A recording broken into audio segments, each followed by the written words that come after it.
The road trip rolls on here in Ridgefield, Washington. Game 4 of it all between the Bend Elks and the Ridgefield Raptors. Game 1 of this series. And the 7th time that these two foes have faced off against one another. Welcome inside the broadcast booth. I'm Aiden O'Neill. Thanks so much for joining us on this gorgeous Friday night from Ridgefield. Vinny Salvione will step in from the right side to open up this game against the right-hander Jake Lenberger. Lenberger rocks and fires. The first pitch of the ball game is fouled back to the net. We get started at 6:38 p.m. tonight. Each year in the West Coast League, you play one team 9 times, and this year for the Elks, it's the Ridgefield Raptors. Their first time, though, coming to Ridgefield. 0-1 to Vinny. Fastball misses up and away. Raptors in their dark gray uniforms tonight with the Raptors in white across the chest. Elks in their all-black pinstripes. If you squint, look awfully similar. 1-1. Fouled right back. Vinny's on it, but continuing to foul those fastballs away. After Vinny, it's Jace Miller, then Wynn Gurney, Richie Klosick, Brady Pettit, Will Cahill, Will Goodman, Hayden Smith, and Eli Pupo. 1-2. Changeup misses in. Elks coming off a game yesterday where they dropped it 20-2 to the Corvallis Knights. And bus ride to Ridgefield this morning looking for a quick turnaround. An opportunity to start with exactly that in the first inning against the tall righty at 6'5", 225 pounds in Lenberger. He'll wind and fire the 2-2.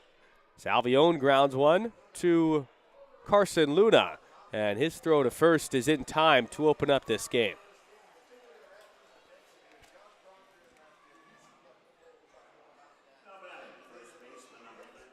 With that, behind Lenberger tonight, Proctor, Strutt, and Wattis in the outfield from left to right. Orem and Luna on the left side. Marion and Watson on the right side.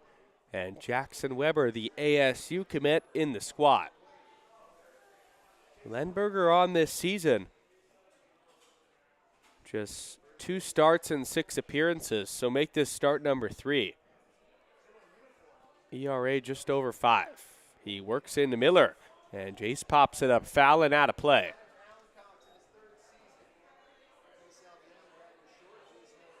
Lenberger from Spokane, Washington, attends Eastern Oregon. Coming off a year where he struggled with the base on balls, but has figured that out a tad in 13 innings here at Ridgefield. 10 Ks now to just 8 walks. 0-1. Breaking ball fouled away. Johnny Kemp down there at third. The Elks third base coach, Wes Harper, down at first. Miller hoping to get things going. He saw some positive light and momentum in that series at Corvallis. In yesterday's, though, 0 for 5. 0-2, breaking ball, called. Strike 3 at the bottom of the zone. And the first K from Lenberger is looking. 2 away here in the first, nobody on base, bringing up Wynn Gurney.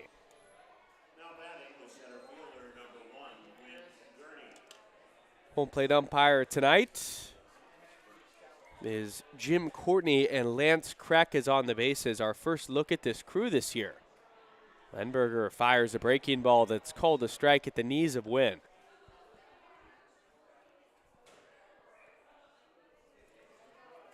Gurney also hoping to get things going. Reached yesterday on an error, but nothing more. 0-1. Fastball misses down and away. Great crowd on hand tonight in Ridgefield. A drone show scheduled for after the game, so all of these folks will be sticking around for that. The Elks had one earlier this year at home, and it was a success. 1-1 slider gets the call on the outside corner.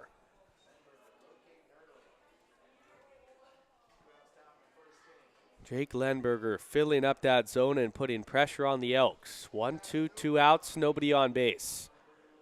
Leaving the middle of the infield wide open are the Raptors. The delivery. Fastball sails on Lenberger and caught by Weber up and away. Gurney just finished his freshman year at Loyola Marymount, formerly an Oregon State commit. Hoping to turn things around and average at 160. The 2-2 breaking ball hit him. So with 2 away, the Elks will take it. A free pass is on a big breaking ball that just leaked away. Gurney wore it. That'll bring up Richie Klosik. The 2 LMU Lions hitting back-to-back in this lineup tonight. Lenberger fires. Klosik swings through it. Was a fastball. Game 1 of 3 between these two foes. Same time tomorrow night, and then Sundays at 1 o'clock. 0-1. Fastball up and in tight. Snap throw down to first by Weber.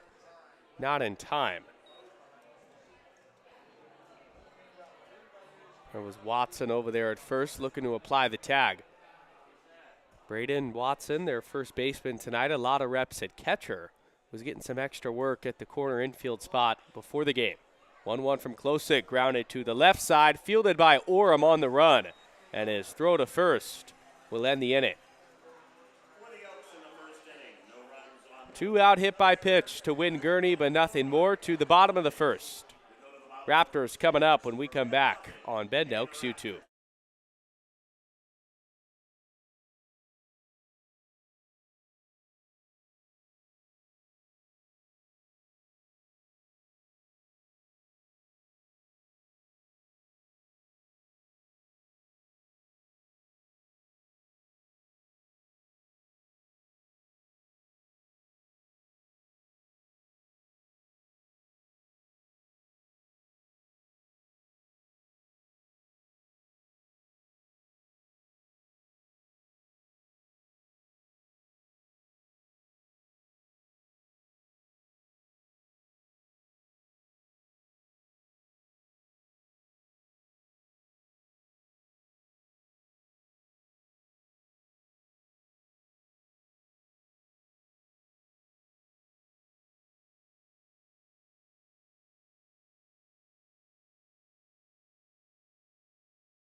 Bottom of the first inning, back here at the Ridgefield complex where the Raptors call home. Gavin Durr, the starting pitcher tonight for your Bend Elks. And stepping in from the left side is LMU's own Zach Wattis. Overshift on for the lefty pull hitter. And the first pitch home is a bunt attempt by Wattis to the first baseman and Miller. He pushed it too far where Miller picked it up and will touch first himself to put Wattis away. With how good Zach Wattis is, bailing out the Elks there on a first pitch bunt put out. But with his speed, You see why he tried it. Now stepping up is Jordan Marriott. Durr rocks and fires. Fastball that misses just low. Gavin Durr, the southpaw out of Bend, Oregon, a hometown kid at 6'2", 190 pounds. Just committed to Pitt State in Kansas, a Division II program. 1-0 misses away. Last year at Washington State, a bumpy year and didn't see as many innings as he wanted to. So now hoping that Pitt State can provide that consistent opportunity. Home plate umpire Jim Courtney will call time and say something to Durr, maybe just about engaging.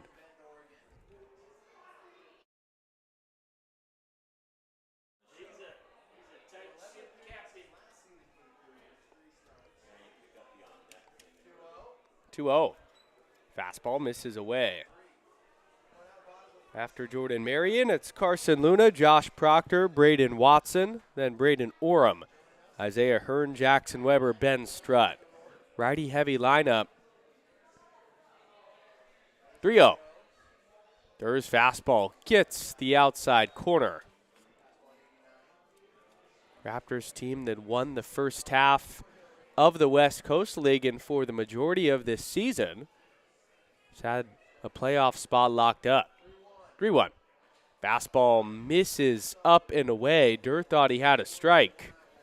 But a one-out walk to Jordan Marion, the first base runner on the Raptors side.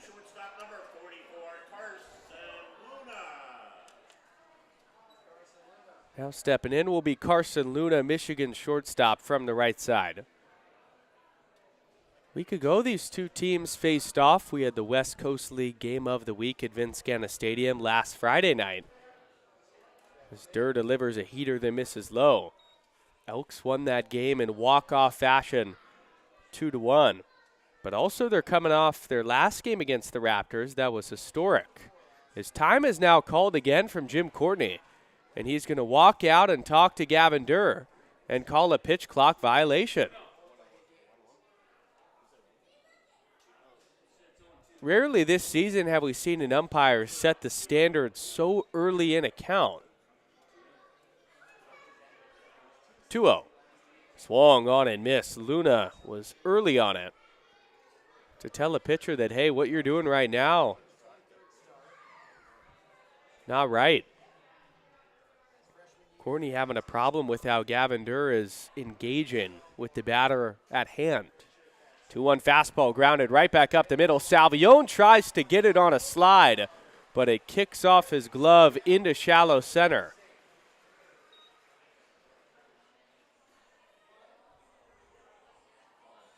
Now runners on first and second with nobody out.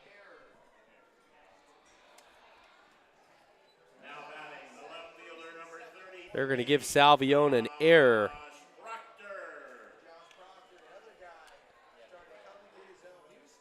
One that Vinny should have had, and he wasn't able to squeeze it. Now runners on first and second with one out for Josh Proctor. Durr delivers. Fastball fouled right back to the right side of the net. Vinny been nursing that ankle injury, so his ability to move laterally hindered for sure.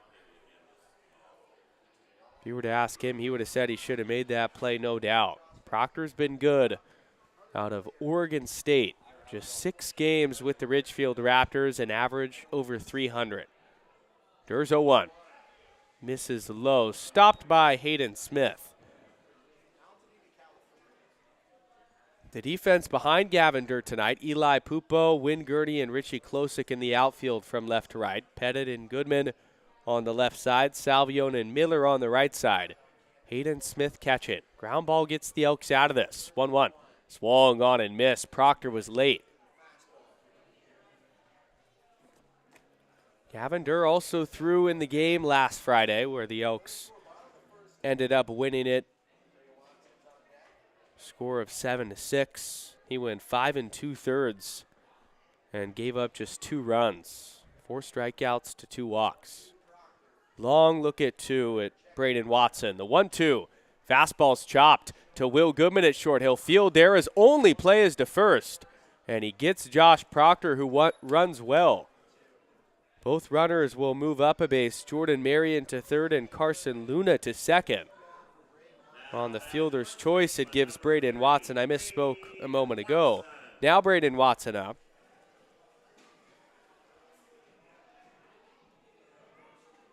And it gives one of their best hitters chance to give Ridgefield an early lead. Durr back to the windup with 2 outs here in the bottom of the first. He'll uncoil and come home on a fastball that's called a strike. Watson has been on another level. A second half addition for these Ridgefield Raptors, Chris Coda's group. Coming from UC Santa Barbara, now committed to Evansville. 0-1. Fastball misses down. Jim Courtney not giving Watson the call. He already has 21 runs batted in. A dangerous, dangerous threat. The 1-1. Heater misses down and away. Already in a game like this, if you're the Elks, you're pitching with your backs against the wall and need to get out of this jam. Open base on first. Braden Orem on deck. No reason to give Watson a great pitch to hit. Hitters count on the 2-1. And Watson crushes it. Deep to left center field. Gurney's raging over, and it bounces and goes over his head. Coming in to score is Marion. Behind him is Luna. It's a 2 RBI double from Braden Watson. And it's 2-0 Raptors here in the first.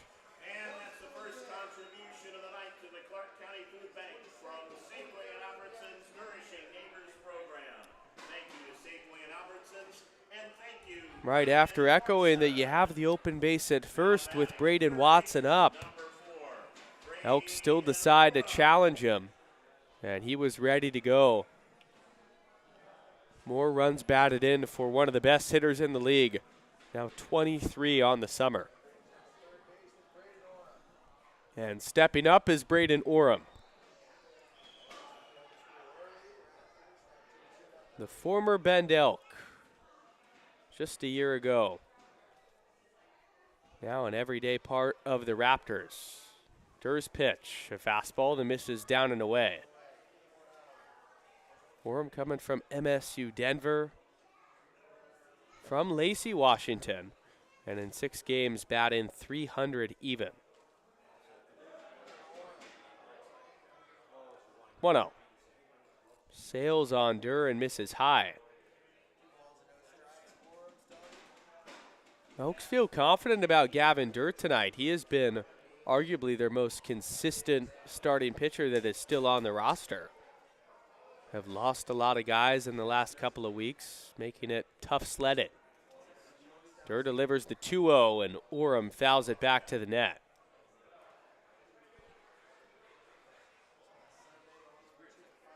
And it doesn't get easier when you face a team like the Ridgefield Raptors on the road. When we saw them last weekend, they were in the process of a 10-game losing streak, and they got back on track, winning 2 of 3 at Gena. The 2-1 skips in for a ball, and Orem has to dodge out of the way of it. Big swing, of course, coming from Braden Watson, but also getting that pitch count up from Gavin Durr. 3-1, 2 outs. Already 2-0 Raptors. The runner on second and Watson. Durr throws a fastball that's grounded back up the middle. Goodman ranges to his left, deep in the hole. His throw to first got him. Great play by Will Goodman, the Elks shortstop, to stop the rot here in the first. But Braden Watson with the big swing, a 2 RBI double, gives the Raptors an early lead. We'll go to the second on the Bend Elks YouTube page when we come back.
Brady Pettit to start things off in the second inning. Lenberger winds and fires a breaking ball that's called a strike on the inside corner.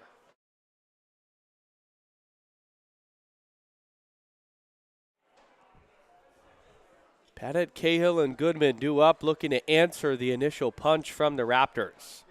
The 0-1 breaking ball, also called a strike. Lenberger with that slider, pouring it in at a high rate. And the Elks got to get the bat off their shoulders, get ready for it. Pettit in protect mode, the 0-2. And he strikes out on 3 pitches.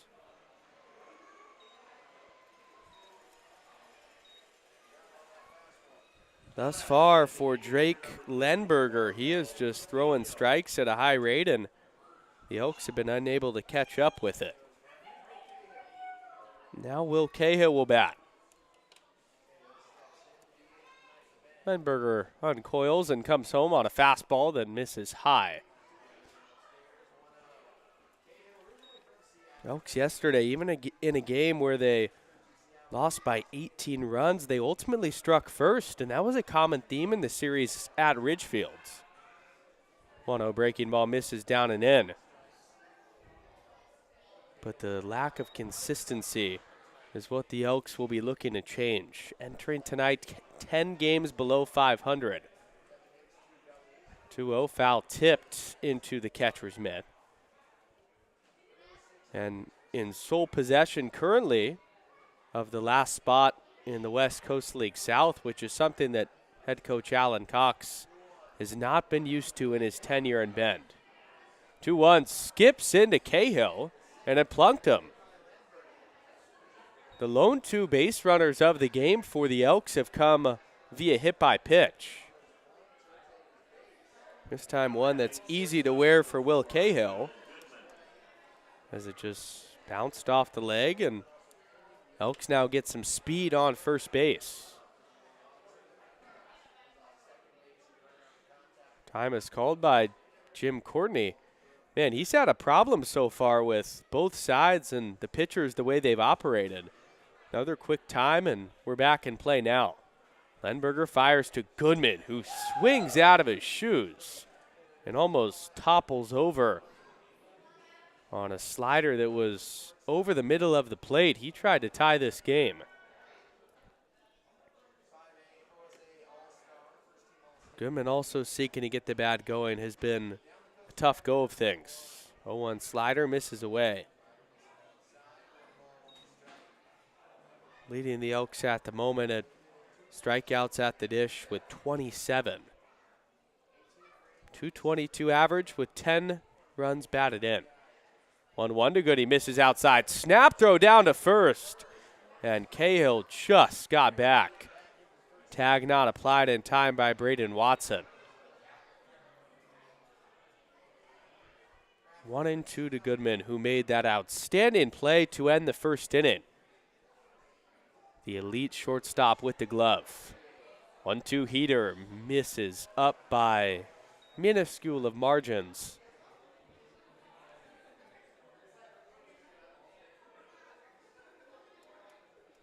Jake Lenberger working out a fast pace. 2-2 with 1 out with a runner on first. Fastball misses away. Goodman going back to Pepperdine in the fall, and in the springtime too will be on that squad. Elks last year had multiple Pepperdine players, 3 in total. Goody the lone wave in 2026. The payoff to Goodman misses outside. Another free pass. This time the first base on balls from Jake Lenberger. Hayden Smith will get to hit with a couple of runners on.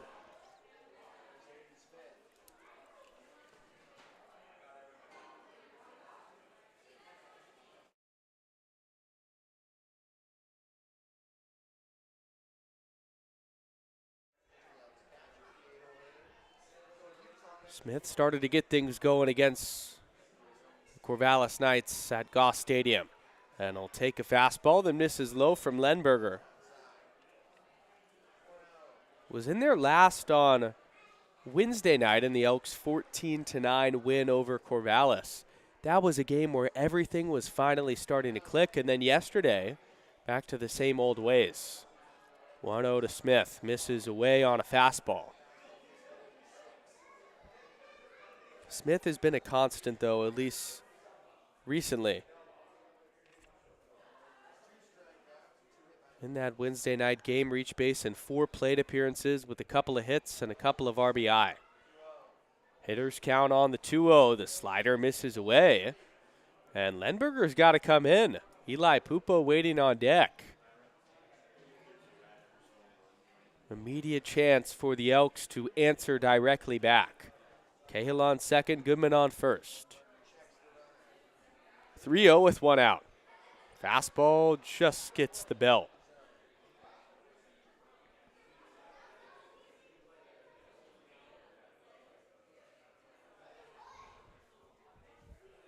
Elks didn't see Lenberger at all last weekend. Their first look at him.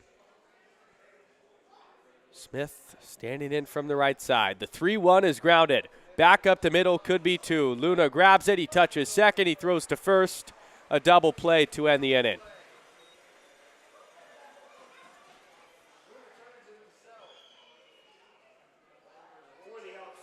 With where the ball was hit, an easy turn on the twin killing from Carson Luna.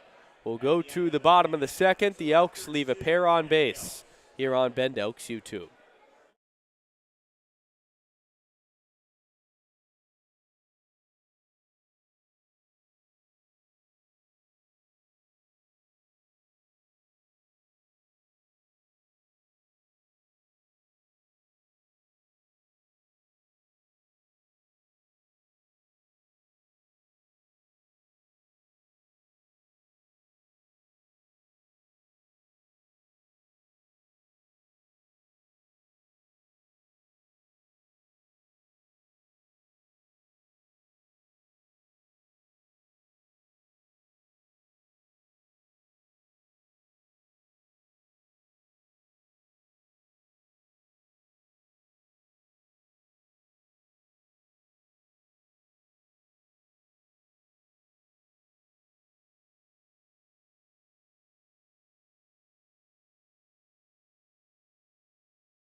To the bottom of the second inning, Elks trail 2-0. Isaiah Hearn stepping up for the Raptors, and he fouls one back just beyond home plate.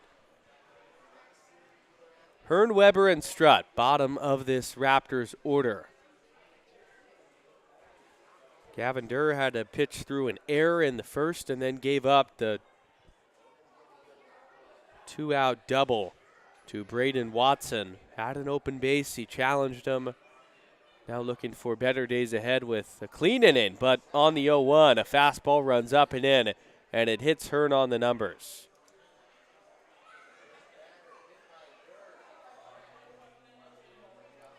Dangerous hitter Isaiah Hearn, the Oregon commit. Also a dangerous runner, will reach base on the free pass. Bringing up Jackson Weber. Overshift on for Weber, the Arizona State commit. Durr delivers. A fastball that's crushed to deep center field with backspin. Gertie's going back. He's at the track, and he makes the catch. With how that ball was carrying dangerous territory. But Gurney makes the squeeze.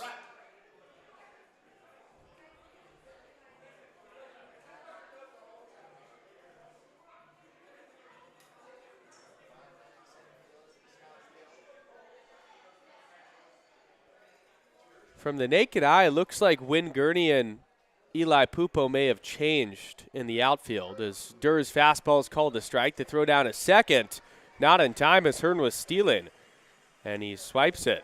That's the speed on the bases aforementioned. Always a threat to go, and now the Raptors have another runner in scoring position. Durr comes set from the first base side. There's 0-1 to Strutt. Check to swing, but it's called a strike. Familiar faces from that 31-0 win that the Raptors had last Sunday. It was a historic night in the West Coast League. Most runs in Raptors history, biggest run differential in the game, and the most the Elks have given up ever. 0-2.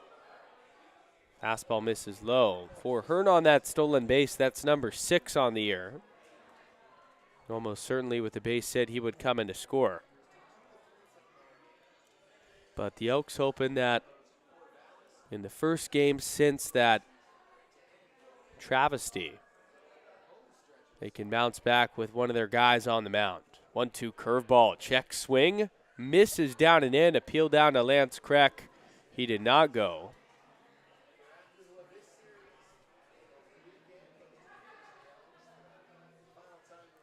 Ben Strutt, a twitchy outfielder, just 5'9" from Scottsdale, Arizona, but a good hitter, low set with his hands from the right side, and on the 2-2, he'll ground one sharply off the glove of Brady Pettit, and it ricochets to Will Goodman, resulting in an infield single.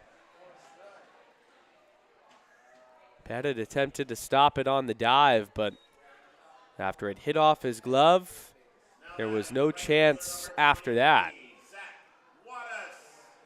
Back to the top of the order with Zach Wattis. Elks in some dangerous territory, down 2-0 and facing Wattis, one of the best hitters in the West Coast League. Durr's pitch. Curveball crushed. Deep to right field, hooking, foul. It had the home run distance by about 50 feet. A majestic shot that scraped the sky, but it went foul to the right of the foul pole. One Jim Courtney, home plate umpire, had to watch all the way down. Wattis was out in front of a curveball. Back in the box on the 0-1. Throws the curveball again, and it misses down and away.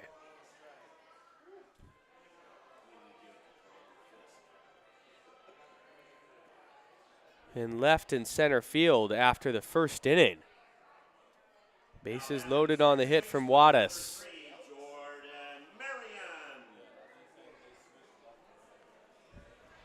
Jordan Marion now the center.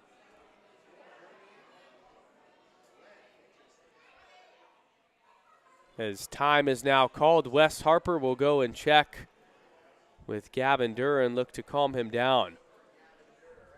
Huge spot in this game. We're early and only the second, but 2 in on the Raptors side, and they're searching for more.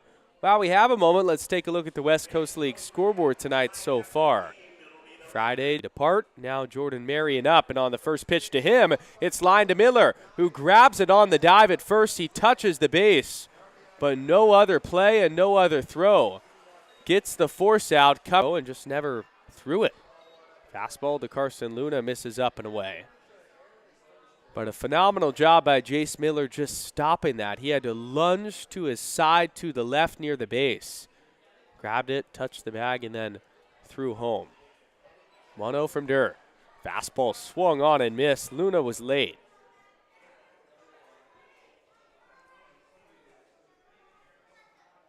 Three runs on 3 hits on Ridgefield side. A powerful offensive unit, and Carson Luna, the batter, now in the thick of all their confidence. 1-1 skips in to Smith. He stops it in its tracks. Any way to get the bats back in the dugout. Durr laboring up there in the windup. 2-1 to Luna. Popped up foul and out of play.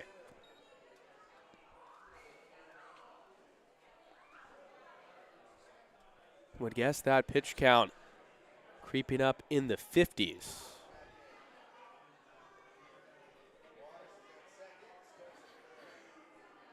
Durr looks in on the 2-2 with 2 outs.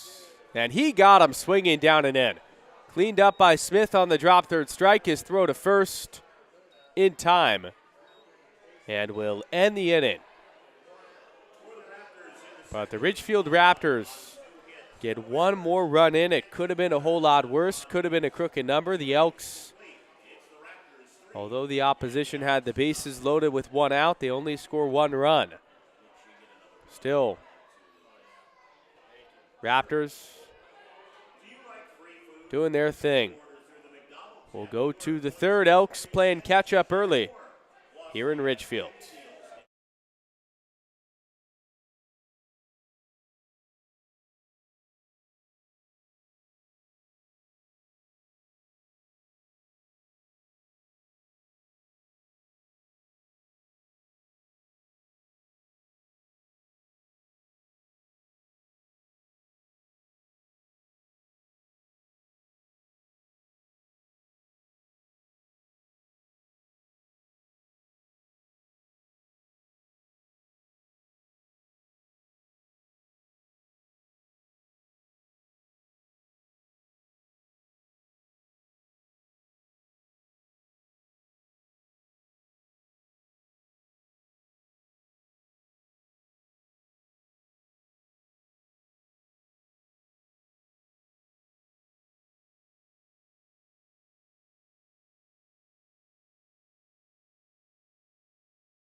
To the top of the third, Eli Pupo starting things off for the Bend Elks as they trail it 3-0 early. Jake Lenberger winds and fires a fastball right down the heart of the plate that's taken. 0-1. Gorgeous night for baseball. So many fans in attendance sticking around for the drone show postgame. 0-1 curveball misses up and away. Tough sledding so far for Gavin Durr. This Ridgefield Raptors offense picking up just like the last time we saw them at Bend with their 31-run performance. Clicking on all cylinders. Pupo fouls back to 1-1.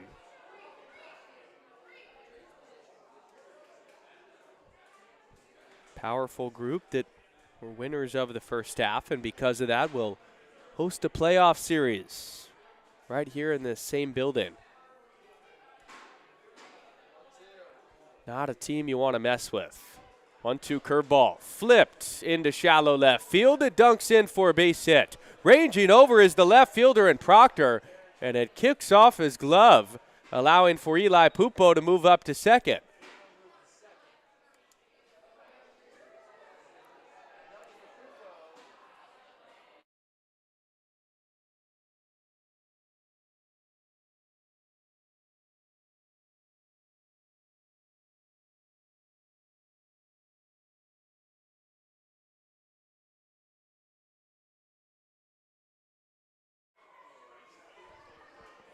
Eli Pupo with the hustle double, didn't stop, no hesitation, rounding first to second. Now sets the table for Vinny Salvione. as Vinny will take a breaking ball for a strike. Pupo, that constant spark at the bottom of the order, flipping the lineup right back over. Salvione's first time through, grounded out to the shortstop in Carson Luna. Lenberger, long pause, 2 looks at second, and the 0-1. Misses down and away, kicks away from Weber, but he corralled it enough to keep Pupo held at second.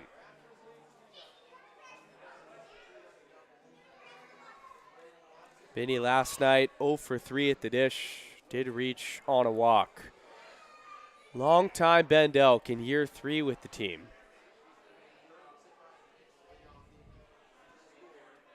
1-1. Fastball line into right field and down for a hit. Slicing away from the right fielder and Juarez. It gets by him. Coming in to score is Pupo, and Salvione will coast into second. 3-1 as the Elks answer back.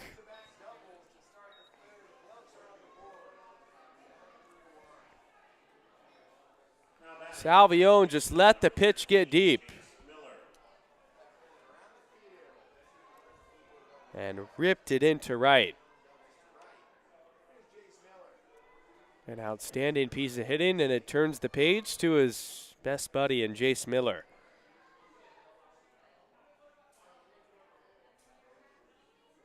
Benny and Jace at the top of the lineup. That long relationship continuing in Bend over these last 3 years. Lenberger will have an inside move and just flip it to the second baseman, Marion, who is barely covering. Just looking to keep Salvione honest. Now Alan Cox out there at first base coach. Johnny Kemp still at third. Lenberger works to Miller. Jace takes a curveball for a strike. Jace's first time through, struck out looking. Lenberger went from filling the zone at a high rate and getting swing and miss to now having the Elks being all over him. Another inside move. He'll throw over again to Salvione, and that's the second disengagement of the at-bat. So now if Salvione were to take off, Lenberger, if he picked off, would have to get Vinny out. The 0-1 misses away and gets by Weber, allowing for Salvione to move up to third. Maybe Lenberger thinking about him a bit too much. And it just ripped away to his left. Orem and Salvione share in a moment. The Raptors third baseman and Vinny at third. Former teammates with the Bend Elks. 1-1, nobody out, runner on third, infield back. And the fastball misses up, check swing. Lance Kreck says he did not go, the base umpire. Although Jace has had a slow start to everything, coming off a year at Oregon State where he wasn't able to play a whole lot with the knee injury. Yeah, bats have looked better. And on the 2-1, he whiffs at it. Yesterday was 0 for 5, but on Wednesday night had a critical 2 RBI double in the Elks' big win. Lenberger's 2-2. Misses low on a fastball, bringing up a full count. Whatever changed in between innings, the Elks welcoming it with open arms. Getting deeper into counts and doing more damage. Slight choke up on the bat from the right side. The payoff to Miller is ripped. Deep into right field with backspin. Juarez is going back. Sayonara! To the opposite field, Jace Miller ties the game at 3 on his second homer of the year.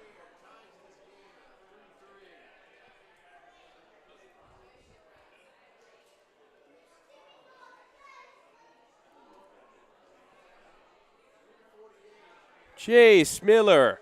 There was carry out to right field in batting practice. And he takes advantage of it, just hitting one up into the sky and the wind.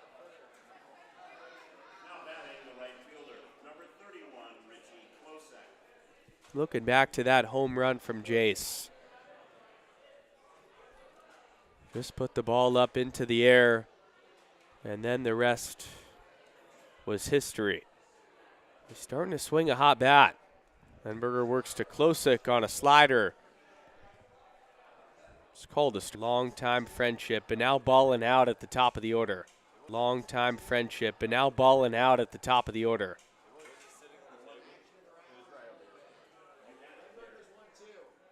One Texas native. Former member of the Little League World Texas native. Former member of the Little League World Series. Playing baseball at a high level his whole life. Payoff home to Rich, misses in tight, ball 4. Home to Rich, misses in tight, ball 4. And that's been the difference from Jake Lenberger. Because there's been moments in this game where the free pass has really plagued him. That is his 4th of the night. 2 hit by pitches.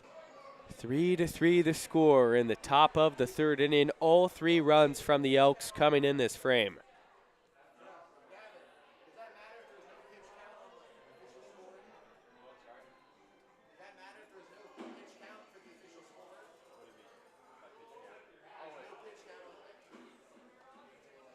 Here's the pitch. Slider called the strike on the outside corner.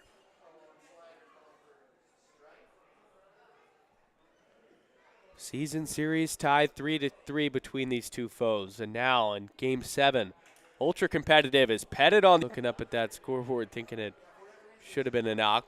Would have been a tough play. Now runners on first and second with 1 out for Will Cahill. And the curveball is lined back up the middle off the glove of Lenberger, and everybody's going to be safe as it trickles just beyond the mound.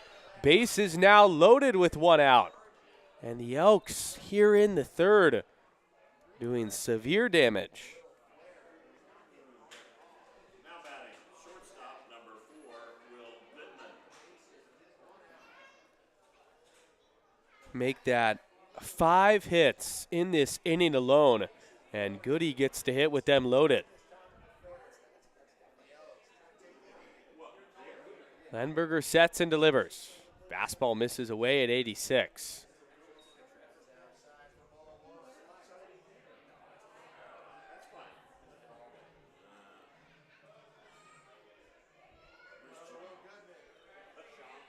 Goodman 10 runs batted in these spots with runners in scoring position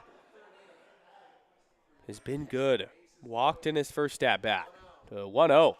Ground ball to the right side. Kicked off of Watson and into shallow right. Klosik comes in to score. Pettit's going to get the stop sign. A big, wide turnaround third. And he dives back safely as the throw goes in there. Still just 1 out, and the Elks have the lead.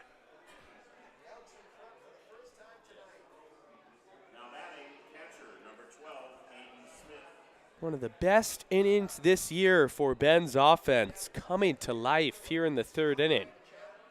Turning the page to Hayden Smith. 4 consecutive base runners, 3 straight singles. Jake Lenberger wearing it. Throw a fastball to Smith and misses away. The adjustment it's felt like for these Elks hitters has been getting to Lenberger early in counts.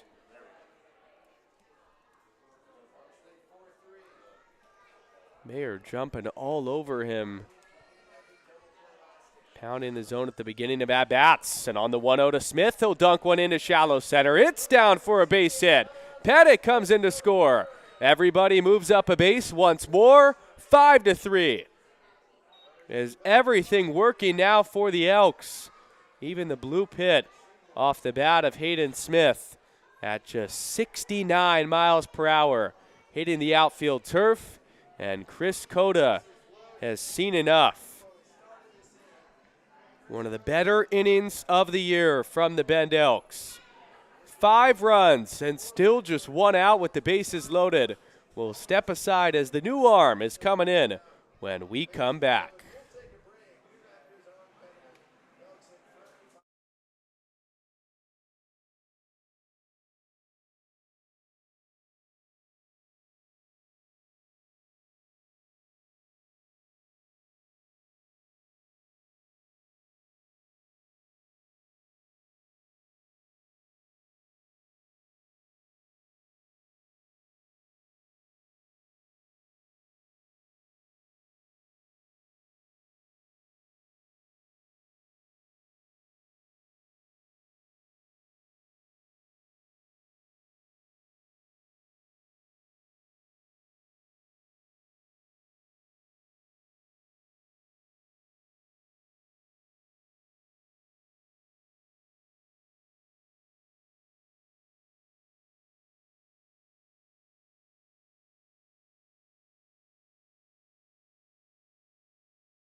Chris Cota goes to the left-hander. Caden Thompson out of the bullpen to face Eli Pupo. And on the first pitch home, Pupo squares to bunt, pulls back, and takes up.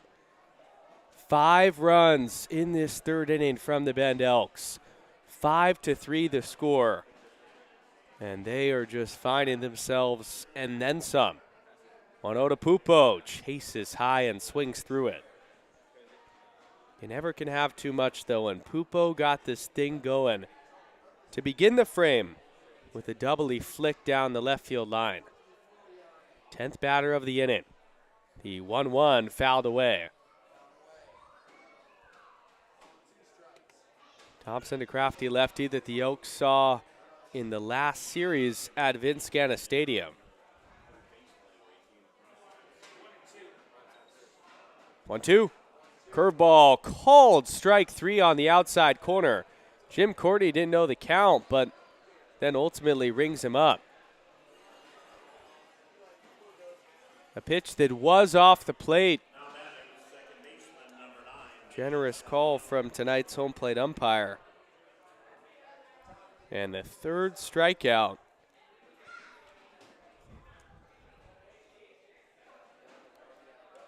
From the Ridgefield Raptors, Caden Thompson his first. 2 outs and Vinny Salvione digs in. He'll take a fastball. The miss is up and away.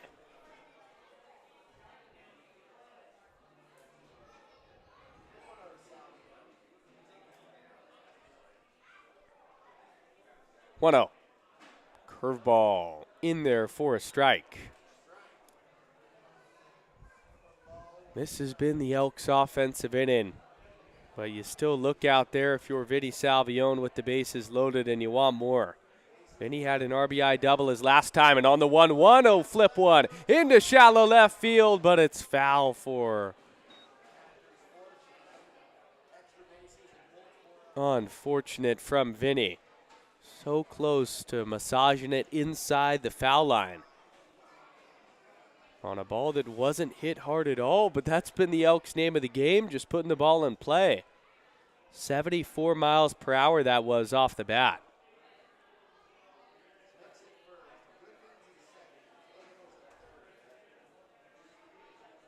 1-2. Fastball called, strike 3 at the bottom of the zone. Vinny Salvione gets rung up on a pitch that caught a lot of the plate. And the Elks ultimately leave the bases loaded. But still not after a 5-run third inning, and one they'll feel really good about. Elks on top by 2. Gavin Durr now with run support when we come back on Bend Elks YouTube.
Back here in Ridgefield is Gavin Durr's first pitch to Josh Proctor, misses up and away on a curveball. Elks now on top by a score of 5-3 after a 5 spot in the top of the third. Here's 1-0, trails away. A couple of those hits in between innings changed to errors from Cahill and Will Goodman.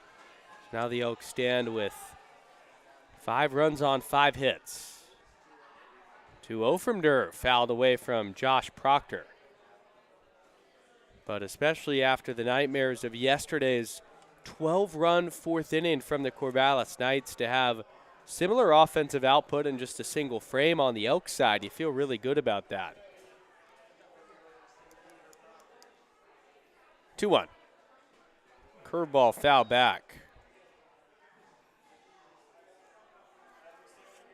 Due up this inning, Proctor, Watson, and Orem. Hitters 4, 5, and 6 in the order.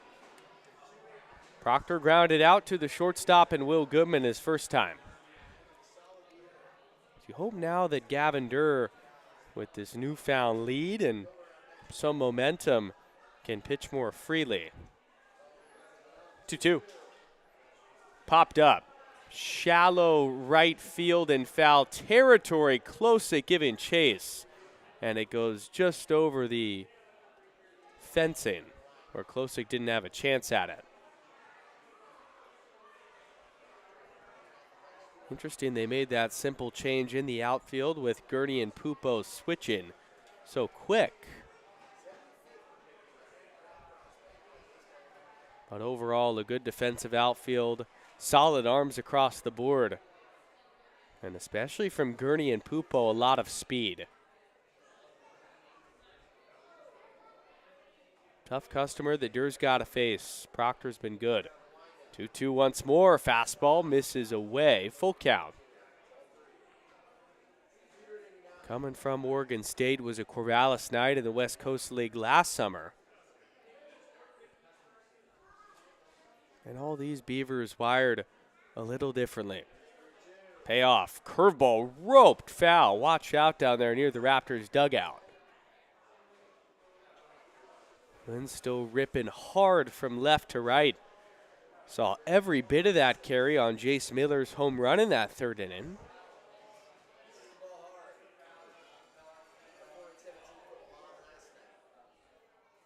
Have to be careful if you're the opposition.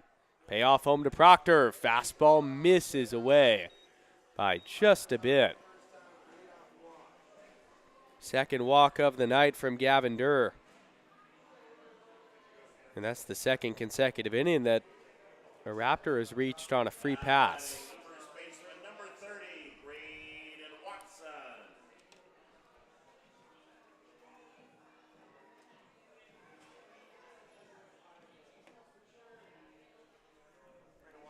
Now it's Braden Watson.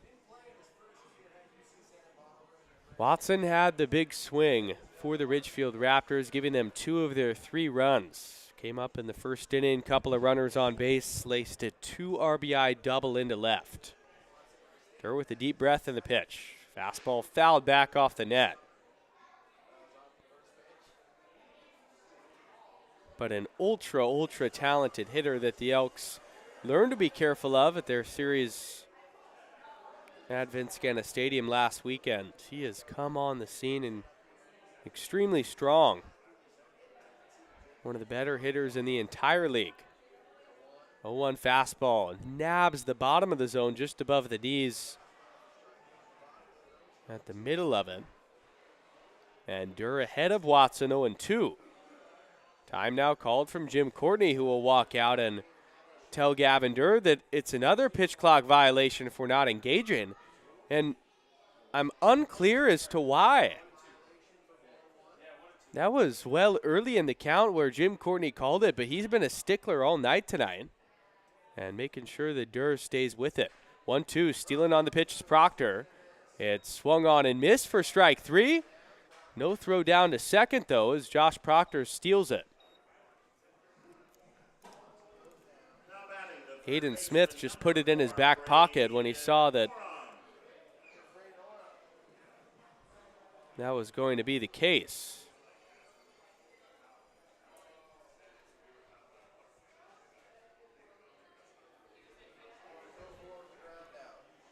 One gone, and it's Braden Orem.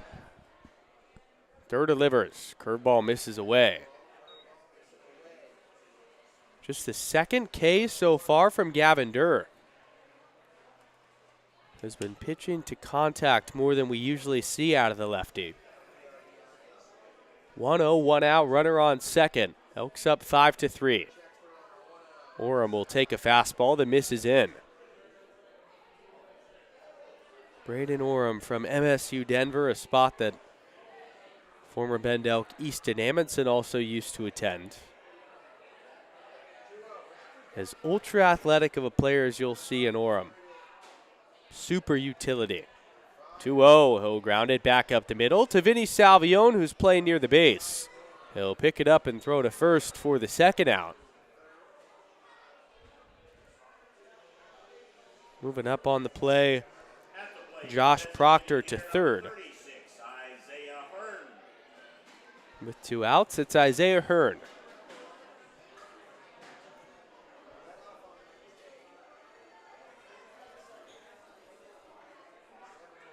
Hearn was hit by a pitch in his first AB. Durr throws a curveball that gets the top of the zone, 0-1. Although JT Summers not currently with the Ridgefield Raptors, this team loaded up on talent. 0-1 misses down. And with the combination essentially now, Cowlitz being disbanded of the Raptors and the Black Bears, all of that talent coming to Chris Cota's squad and just his in this region. 1-1 to Hearn, fouled away. He was jammed on a heater in and flicked it to the third base side. It has been evident, though. Division I talent scattered throughout, and Isaiah Hearn, a prime example of that, as the commit to the Oregon Ducks. The wind and the 1-2. Curveball popped up foul beyond home plate.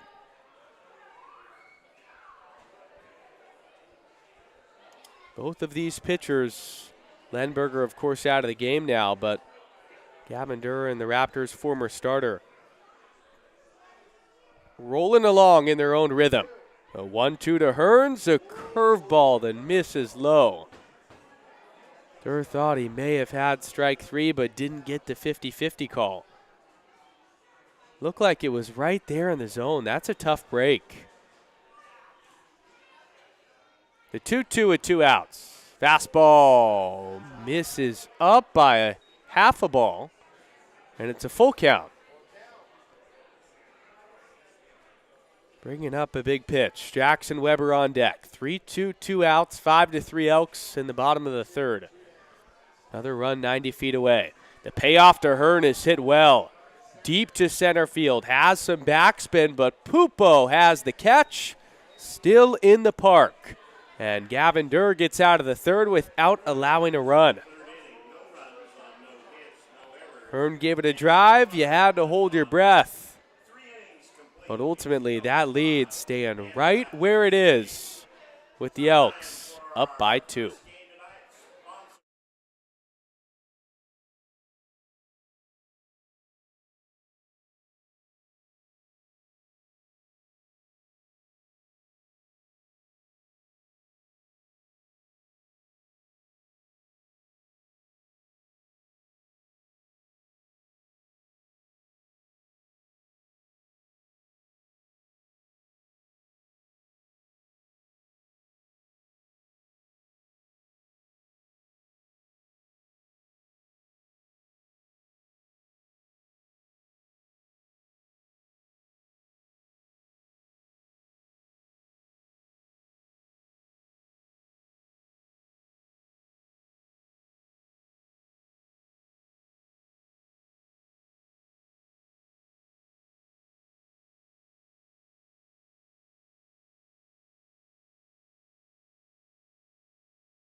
Top of the fourth inning, Jace Miller squared to bunt, pulled it back, and took up. Elks on top 5-3 after the 5 spot in the third. Aiden O'Neill up here in the broadcast booth. Thanks so much for joining us. If you're just tuning in, the Raptors started off on top 3-0 after the first 2 frames, and it felt like maybe the same old story from the Elks, but they have responded nicely. As the 1-1 to Miller is skied to medium deep left field. Proctor now has to come in after going back on it and makes the one-handed grab.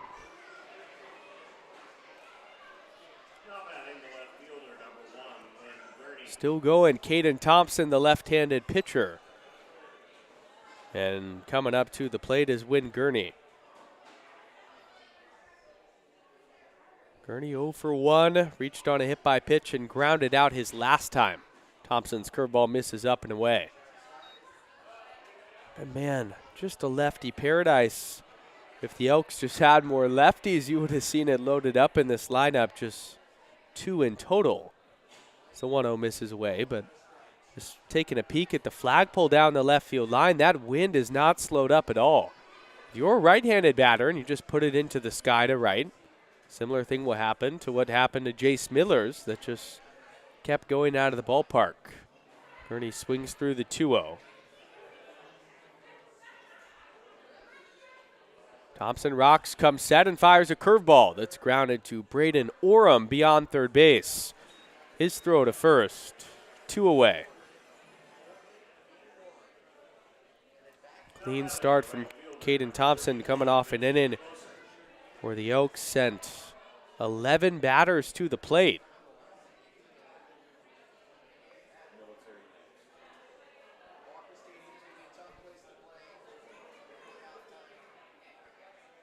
Two gone, top 4, 5-3.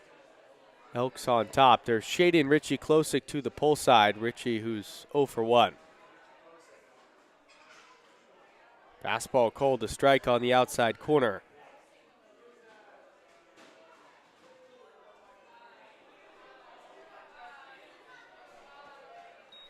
Nothing in 2. Klosick takes another strike.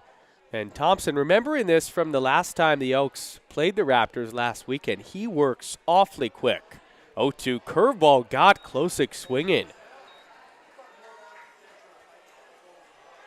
As quick as an inning can get. 3 up, 3 down, and Caden Thompson's pace only sped it up. We'll go to the bottom of the 4th. Elks on top 5-3.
Bottom of the fourth inning. Elks on top 5-3. Gavin Durr still working along. And he'll face Jackson Weber to start off this frame. Durr delivers a fastball that misses away. Those 5 runs from the Elks in the third inning, at least at the moment, holding this lead intact. Weber's first time flew out. On the 1-0 will take a heater that misses away. 8-9-1 for this Raptors offense. One of the best offenses in the West Coast League. 2-0 heater, foul back and out of play. And getting talent like a Jackson Weber, an Arizona State commit, was previously unordinary on the Raptors side. But man, the Division I talent throughout this team is a clear emphasis. 2-1 misses outside. Now 3 balls and 1 strike. Weber going to a Sun Devil team that produces a ton of big league talent. Another incredible year from them from a draft pick perspective. 3-1 to Weber is yanked foul down the third baseline.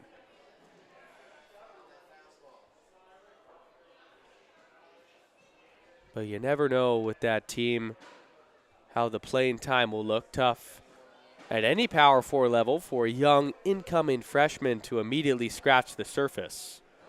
Weber hoping that this summer can allow him to do so. Durr's payoff. Got him swinging. On a fastball at the bottom of the zone, Gavin Durr picks up his 3rd strikeout. Perfect way to start the 4th.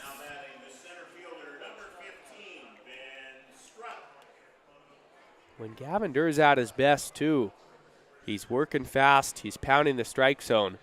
And although tonight has not been his A1 stuff, it has still been good enough. Ben Strutt steps in from the right side as Durr's fastball is popped up to shallow right field. Klosik coming in, and he makes the catch. On the run, but got a good jump and squeezed it for out number 2.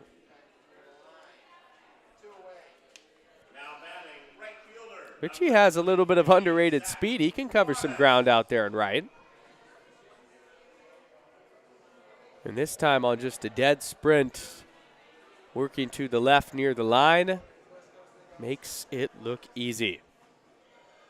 To the top of the order. Good time to face Zach Wattis, the ever-dangerous lefty hitter with nobody on. Durr's fastball's fouled away. Wattis' last time through on a hanging curveball, first pitch of the at-bat. Crushed it deep down the right field line, but it ultimately hooked foul. And later in that bat, just settled for a single. 0-1 misses low on a fastball.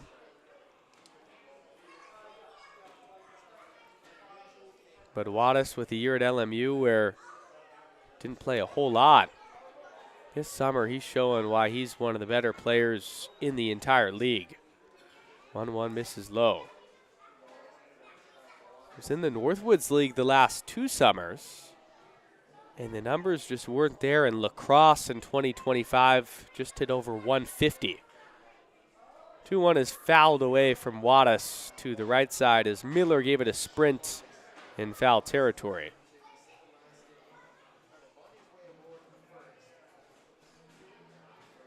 But whatever has changed this summer has put the entire nation on notice. All 5 tools on display from Wattis. Tough guy for these Elks to face. 2-2 curveball, yanked foul. Never going down without a fight. Elks also a team with a ton of LMU Lion representation. Wynn Gurney, Richie Klosik, they used to have Jordan Ortiz and Travis Friend. Durr's 2-2 again. Cued out in front of home plate. Fielded by Durr. He's got to throw it quickly, and he throws it away. Wattis will head from first to second. It rattles in the corner. Now Wattis heading for 3. The throw into third from Richie Klosik is up the line. And Zach Wattis gets all the way 90 feet away on the throwing error from Gavin Durr.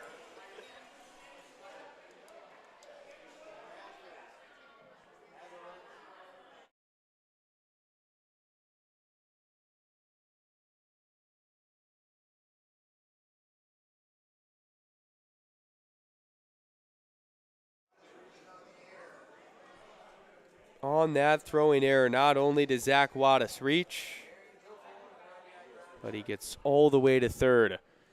Bringing up Jordan Marion, who takes low there. That's a tough break. The Elks so far tonight haven't shot themselves in the foot at a high rate at all. So a rarity, and now Gavin Durr has to pitch through his own miscue. 1-0 to Marion. Fastball misses high.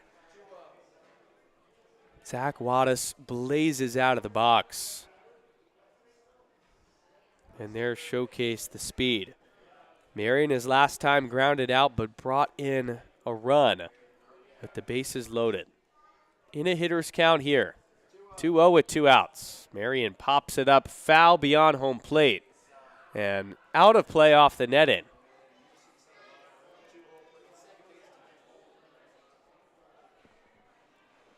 Marion coming from UCSB, just like a lot of members of Chris Cota's group. From Foothill Ranch, California, went to J. Sarah. 2-1.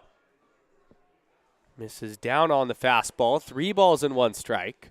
Starting to stretch for the Elks in the bullpen is Hudson Chula, the hard-throwing righty. He'll likely be next after Durr.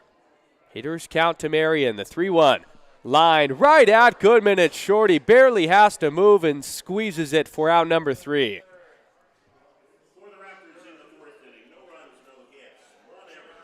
Marion put a decent swing on it, but Will Goodman is sure-handed as they come, and one of the easiest plays he's had to make. To the 5th, 5-3 Elks on Bend Elks YouTube. We're back after this.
Top of the 5th inning. And before the first pitch is thrown, time is called from Jim Courtney. And I believe he just called a ball on Caden Thompson, the left-hander. Or was it a warning?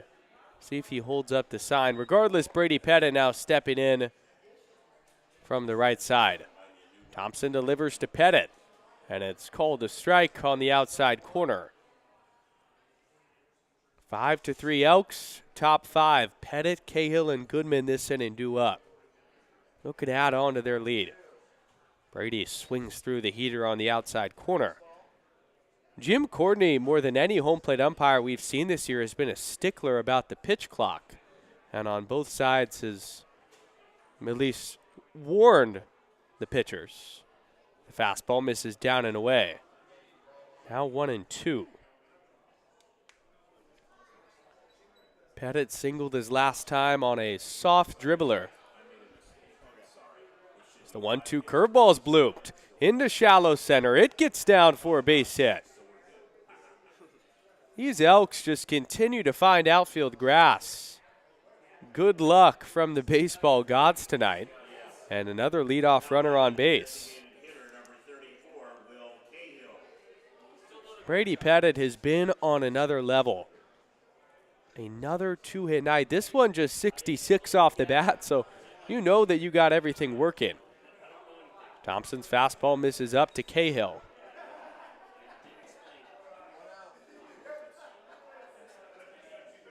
Cahill, a hit by pitch and a single. The fastball called a strike.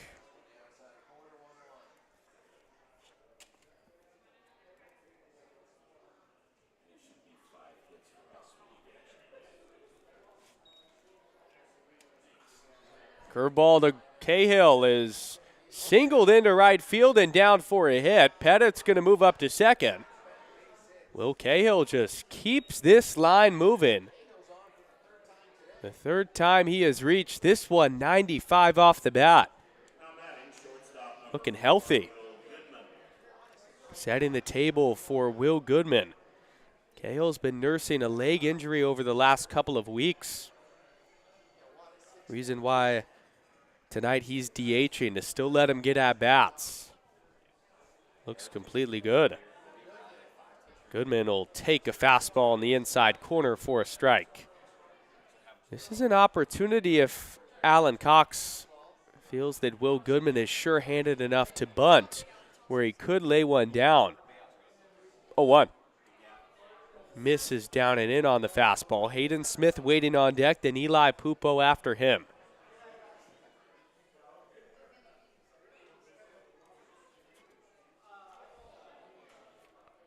5-3 the score.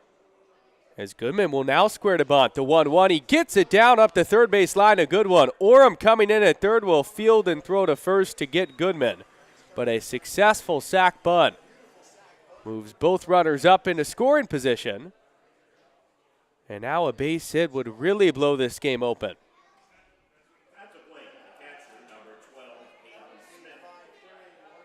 It was late in the count. Goodman wasn't showing at the beginning of the at-bat. But then as good of a bunt as you'll see, and the Elks have struggled with getting those down. Infield comes in for Hayden Smith. Takes a fastball that misses up and in.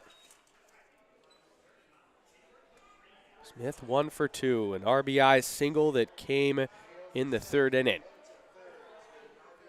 1-0 to Smith, popped up to straightaway right field. Wattis coming in. This should be deep enough to score. Pettit's going to tag. The throw goes into the cutoff man, and Pettit scores. 6-3 Elks. The second run batted in of the night from Hayden Smith. Textbook hitting with the infield in, just elevating the ball to the outfield. Elks offense really clicking. Now Eli Pupo. Thompson throws and misses up on a breaking ball. Go mode for these Elks, and you can tell by the vibe from that dugout they're starting to sense it. Entering that part of the season. 0-1 fastball misses, or called a strike rather, at the belt.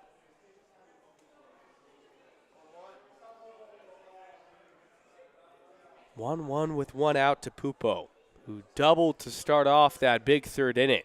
And he fouls this one away on a pitch that was outside, just beyond home plate.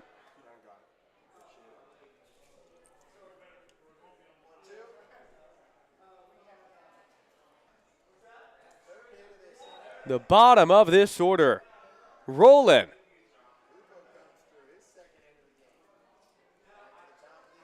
Now 4 runs batted in from hitters 7 through 9, eerily similar to that Elks performance on Wednesday night.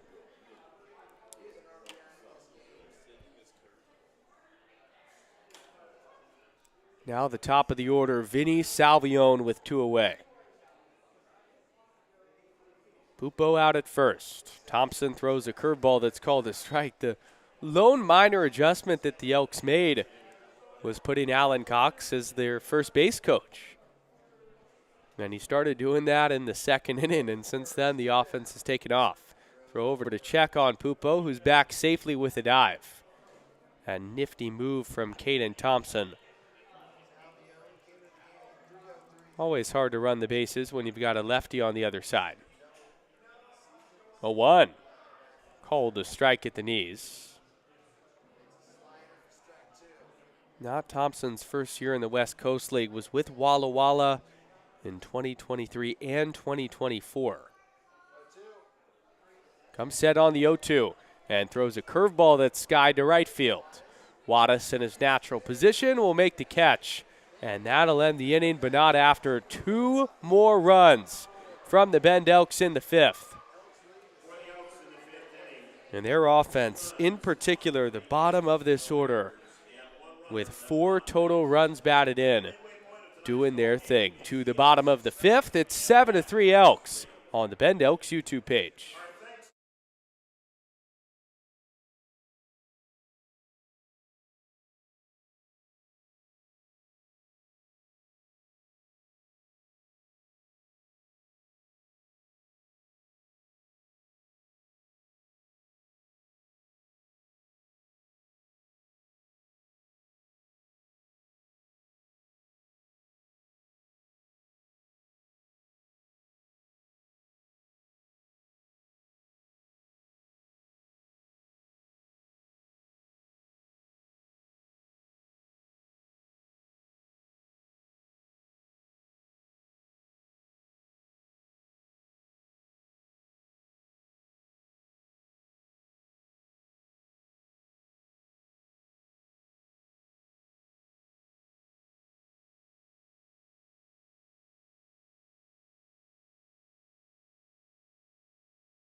Bottom of the 5th inning, Elks now on top 7-3, and the new pitcher in the game is Hudson Chula, who fires in a fastball at 93 that's swung on and missed by Luna.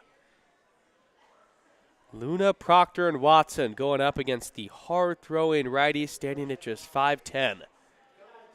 His 0-1 heater misses down. Chula, the Gonzaga commit that's been one of the Elks' best relievers. And Gavin Durr's night now done. It was a good one. 1-1 to Luna. Breaking ball called a strike.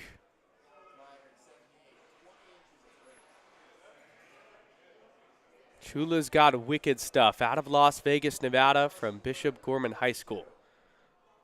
1-2 to Luna, got him swinging. And Carson was way out in front, completely fooled by the nasty off-speed out of Chula's hand. Now batting the left fielder, number 33, Josh Proctor.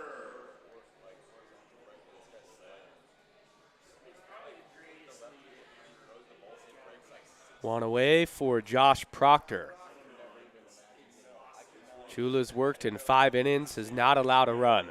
And his big breaking ball to Proctor misses in. Part of a high school team at Bishop Gorman, Chula was, that went 36-4. Now looking forward to that next chapter at Gonzaga. 1-0 to Proctor, fouled away down the right field line. Josh Proctor is 0 for 1. Walked his last time through. Rock on the 1-1. Filthy. And Proctor chases down and away. Just impossible when Hudson Chula's locating that pitch. The spin he gets, 2,800 RPMs on that disgusting breaker. 1-2 goes back to it. This time Proctor holds off. And works quick too. Chula just getting right back on that rubber and continuing to rock and fire. His 2-2.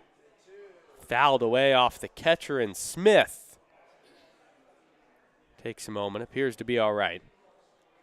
Last time that Chula threw was against the Ridgefield Raptors exactly a week ago. And he went 1 inning in that one. That was a game the Elks won 7-6. So a similar recipe with Durr and Chula also throwing in tonight's game. 2-2 curveball misses down and away. Between him and Jackson Ashley, arguably the two best relievers for the Bend Elks. They're going to be nasty at Gonzaga. Payoff home to Proctor is a fastball that misses away. And after Chula looked untouchable against the first batter in Luna, he loses Proctor on ball 4. Coming to the plate, the first baseman, number 30, Braden Watson. Which will now bring up Braden Watson. We're in the bottom of the 5th, 7-3 Elks on top. 8 hits on the Elks side to 5 for the Raptors. 3 errors combined, 1 for Bend, 2 for Ridgefield. Watson had the big swing as Chula throws over to check on Proctor, back safely. That swing coming in the first. 2 RBI double to left center field off of Gavin Durr. Chula comes home. Fastball ripped to deep right center field. Going back is Pupo at the wall. He looks up and it's gone. Hudson Chula's fastball that came in hard also got out in a hurry. Braden Watson is unbelievable. 375 feet.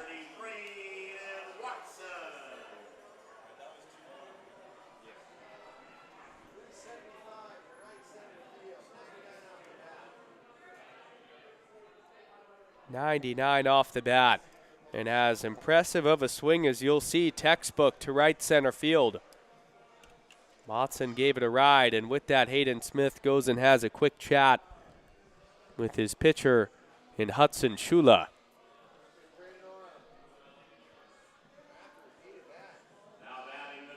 The second home run of the game tonight, and speaking on that wind, both homers coming from a righty to the opposite field.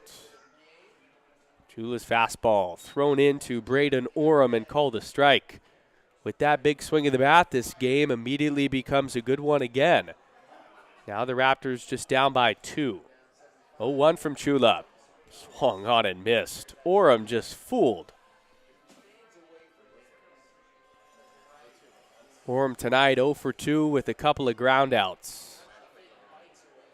Chula not shying away from pounding the zone after that homer. And on the 0-2, it's flipped on one hop softly to Will Goodman at short. His throw to first gets him on the strong stretch by Miller, doing half of the splits. Orem now 0 for 3. That's a quality, though, that showcased there by Hudson Chula. Strong and a young pitcher. Yes, you give up the long ball, but are you able to get back in the zone? Credit to Chula, he did. Now Isaiah Hearn. Chula misses low on a fastball.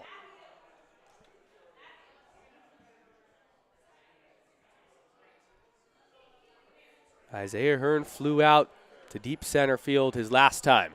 And on the 1-0, he's taking on that part of the yard again. Pupo's going back just in front of the track, and he makes the catch to end the 5th inning.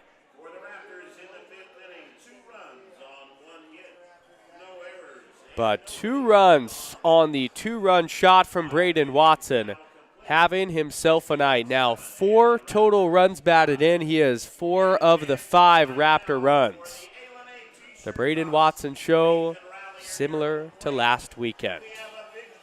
Top of the 6th when we come back on Bend Elks YouTube. A good one here on a Friday night from Ridgefield.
Chase Miller, Wynn Gurney, and Richie Klosik, the heart of the order coming up for the Elks as Miller takes a strike. Raptors get 2 back in the bottom of the 5th inning on the 2-run shot from Braden Watson. Caden Thompson still going, and his 0-1 has swung on and missed out on a curveball. Miller, a 2-run homer that came in the 3rd inning to deep right field. At the moment, the difference. Thompson working fast. So 2 misses low. With the Elks bullpen struggles as of late, which were magnified last night in the 20-run Corvallis performance. Feel like offensively you need more as Miller fouls it off himself in the box. Looked like it caught either the knee or the inside of the ankle. And he'll now take a long walk trying to shake it off. That does not feel good at all.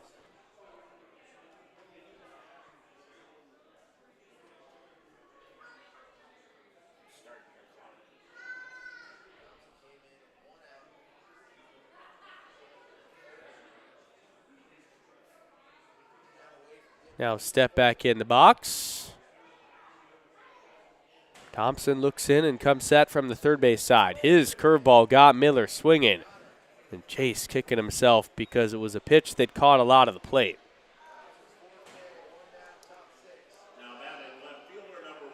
Another strikeout from Caden Thompson, his 4th. With the ability to weather the storm, yes, gave up a couple of runs last inning.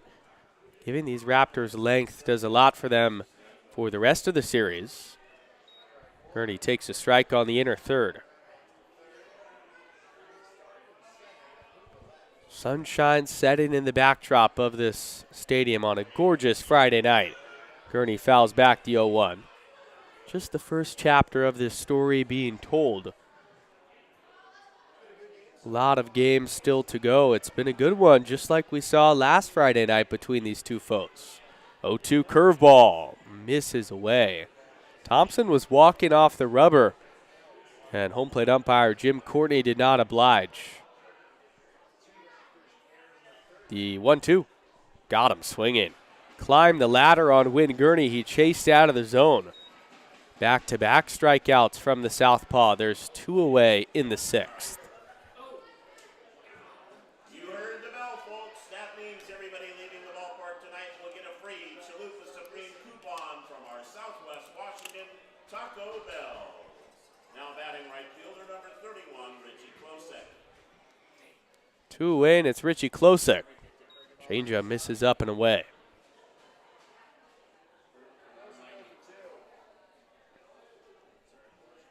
Richie looking to get the offense going. Thompson's fastball misses up and away. Offense as a whole in Corvallis felt like it started to figure some things out, especially on that Wednesday night. As Klosek lines one into left for a base hit.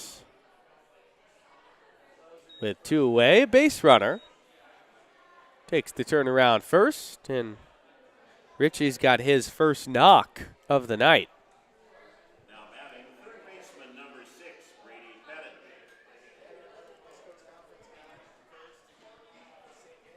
2 away, and it's Brady Pettit. His time is now called. Looks like Chris Cota is heading out of the dugout. No signal yet to the bullpen. Caden Thompson's night may not have that much longer in it, and Cota, as soon as he gets to the mound, does signal to the pen. So appreciated the effort from Caden Thompson, who was solid. Kept his team in the game, gave them a chance to win. But the third arm out of the bullpen now coming in for the Ridgefield Raptors. With this pitching change, let's take another look around the West Coast League scoreboard on this Friday, the 24th of July. It's crazy how this season has flown by. The Elks in a position where they've got to win, and they've got to win a lot for the rest of the season. The Springfield Drifters won again. 6-1 the final. They improved to 18-25. You just never know if they can go on a late run, maybe squeak in the playoffs. I know it sounds improbable with where they were at, but this recent stretch has been awfully impressive. They get it done against the Marion Berries. Edmonton on top of Kelowna, 5-0 in the top of the 9th. Nanaimo and Port Angeles in a battle, 4-1 Night Owls bottom 7. Yakima, they're beating Corvallis 8-4 in the bottom of the 5th. That is a huge, huge series with both teams vying for the second half crown. New pitcher coming into the game for the Ridgefield Raptors is the Husky righty Ryan McClaskey.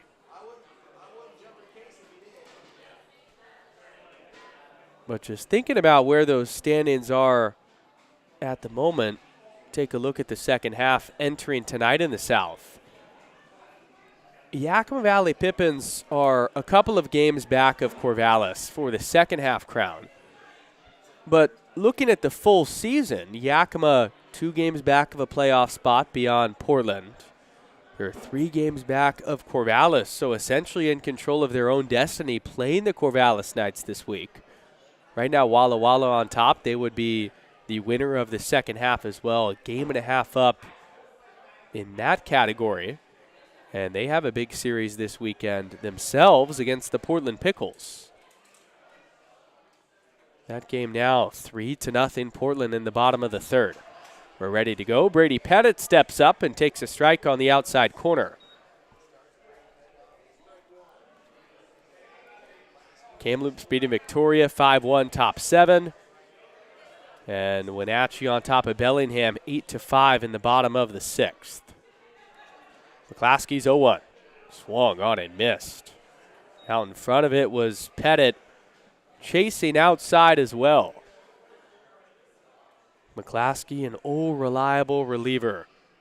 Ridgefield Raptor a year ago too. The 0-2. To the backstop as it misses outside. Richie Klosek will move up to second. And a big 90 feet is another insurance run for the Elks. Waiting out there at 2. Pettit tonight, 2 for 3, has been dialed in at the dish, looking to add on. McClaskey, a 5.79 ERA and 18 2/3. Is 1-2 to BP. Heater misses up.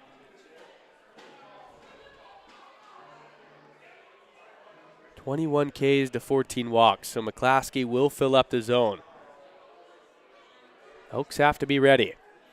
At second is Klosik. McClaskey delivers. Pettit chases and strikes out swinging at the bottom of the zone. The side is struck out in the top of the 6th inning despite a 2-out single from Richie Klosik. We'll go to the bottom half. Close game here in Ridgefield. Do not go anywhere. It's 7-5 Elks.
Hudson Chula out for another inning of work, and he'll throw over a filthy curveball that bends Jackson Weber back.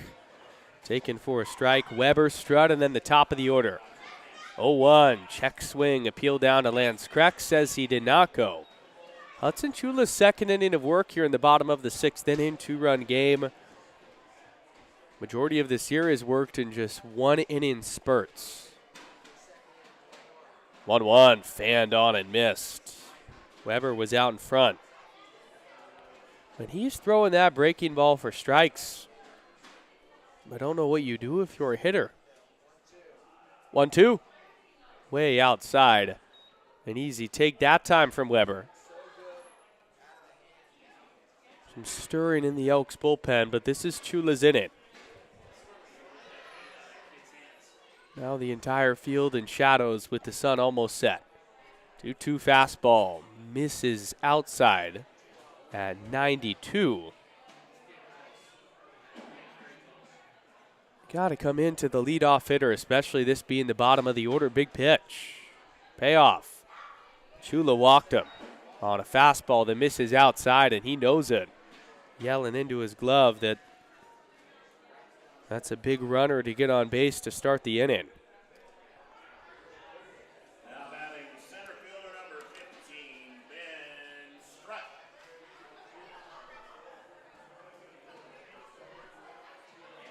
With the runner on, up will step Ben Strutt.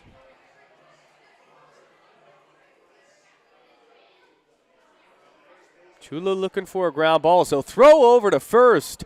It goes off the glove of Jace Miller and gets away a bit, but not far enough for Jackson Weber to advance.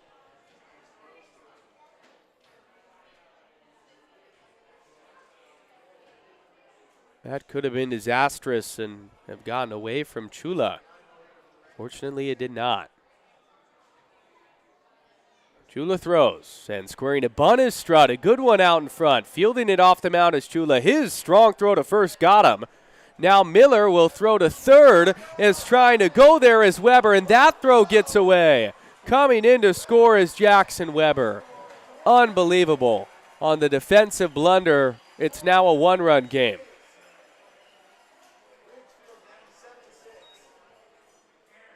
It was an awkward one, the wheel play on. Hudson Chula was coming off the mound. He fielded it on the bare hand.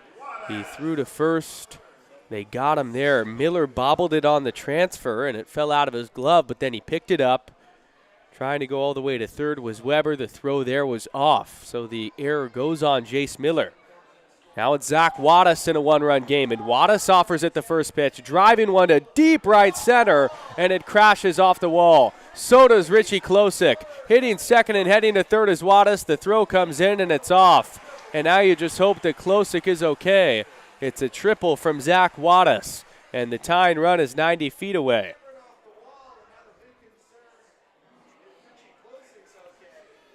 Klosik was going full speed into right center and crashed up against the wall. He's been dealing with a sore lat over the last week, and now the trainer will jog on out there too. Richie pops up under his own power, which is a great sign. And this crowd of 1,700 will give him a round of applause.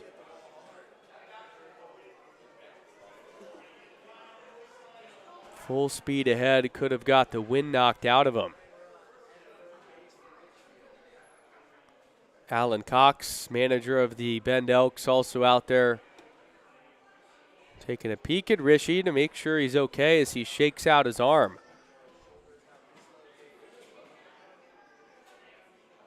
Richie just shaking it off. Base umpire Lance Kreck also joined him, and now the trainer will depart. Richie will stay in this game, which is a good sign.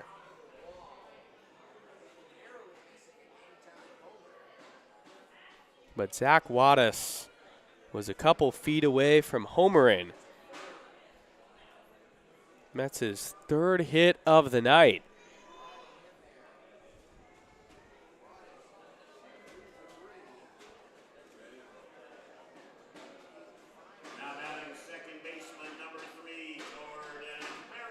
One out, the infield's forced to come in. Jordan Marion, the switch hitter from the left side. Chula's fastball misses down and in.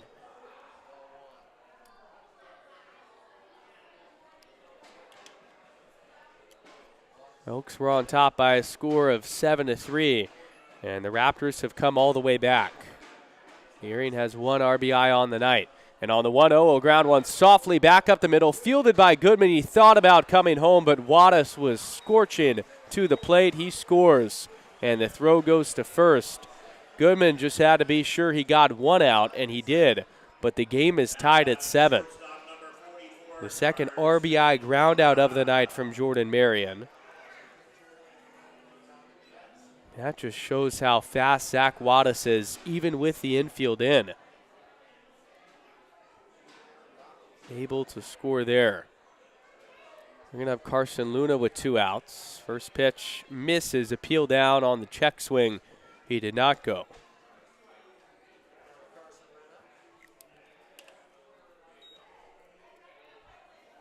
Chula delivers. Fastball called a strike on the outside corner. 7-7 the score. Bottom of the 6th inning. 2 runs in the 5th for the Raptors. 2 now in the 6th. The 1-1. This is down and away on a slider. That error just shot the Elks in the foot. Their second error of the night. Play that Jace Miller doesn't usually make. Big breaking ball from Chula on the 2-1. Called a strike. Now just about limiting the damage, keeping this game where it's at. 2-2 with 2 outs, and Chula got him swinging in the dirt. Smith cleans it up. His throw to first was high, but Miller stays on the base, thankfully. If not, would have been another error. That will end the inning. The costly error came on the sac bunt from Ben Strutt. It was fielded by Hudson Chula, he made a good throw to first, and then with third base evacuated, Brady Pettit was crashing in. Weber tried to stretch it all the way from first to third. Miller caught it. He threw it to third and threw it away, allowing for Weber to come in and score. Then Wattis tripled. Marion grounded out, and we stand at 7-all. Going to the 7th inning on Bend Elks YouTube in a classic here in Game 1 of this series.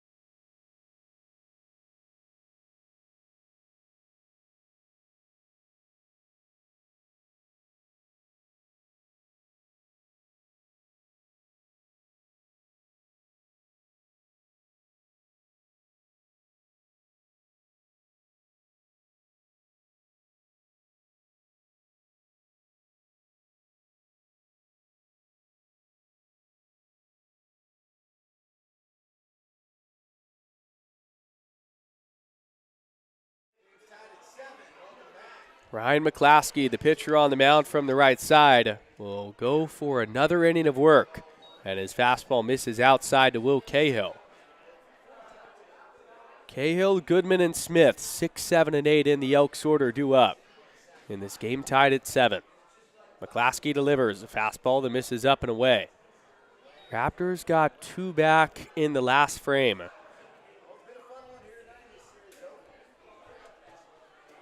Elks now seeking to answer that punch with one of their own. Cahill, a good guy to start it, as the 2-0 heater gets the call at the top of the zone. Just barely 50-50 on the black. Cahill's had a good night at the dish, reaching base all 3 times. The 2-1, he's late on the fastball, now 2-2. The Elks were up 7-3, and the Raptors have come back, fueled by their outstanding offense top to bottom. McClaskey kicks and deals a changeup that folds outside, full count. Although Cahill's been nursing that leg injury, even if you could get him on base, that means speed on the base paths, which would create a good omen for these Elks. 3-2. Outside, ball 4. Will Cahill works a walk. His 4th consecutive at-bat getting on base.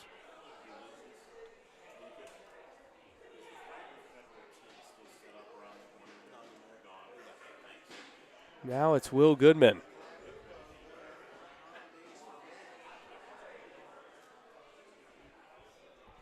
Could be a moment where Will Cahill thinks about going. Healthy lead off of first. McClaskey fires. A fastball that's called a strike at the knees. McClaskey last worked against the Bend Elks last Friday.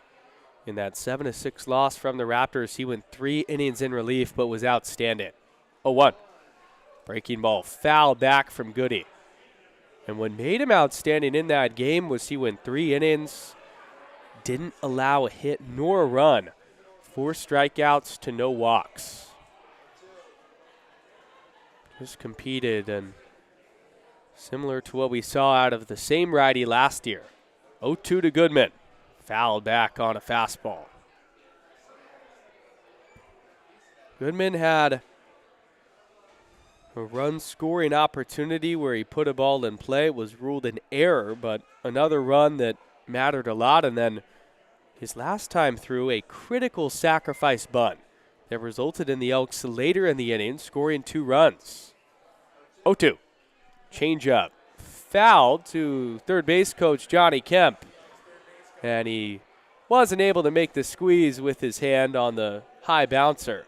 Frustrated throwing down the stopwatch.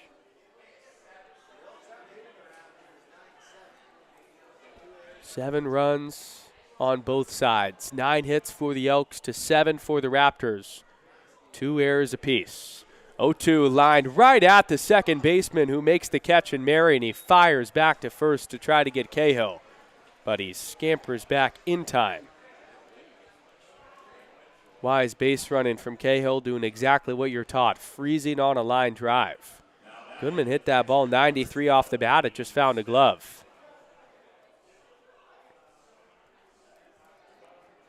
That'll now bring up Hayden Smith.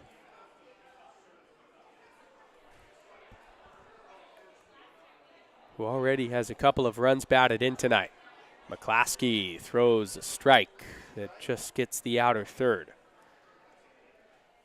Smith's offense coming around, the Glendale Community College transfer catcher that's now headed to Utah for next season. 0-1 from Smith. Fouled away down the right field line. Just a couple of intermittent clouds in the sky, but nice night for baseball. The wind is starting to swirl as the night gets later. See the fans throughout the crowd, hair flapping in that wind. 0-2. Big breaking ball misses low. McClaskey was looking in and wanted it. On deck, Eli Pupo, then the top of the order. You feel good with how good this bottom of the order has been. The 1-2 breaking ball. Cold strike 3 at the bottom of the zone. Smith was frozen on a pitch just below the zone, but it might have caught the black. 2 away with that runner still out there on first and Will Cahill.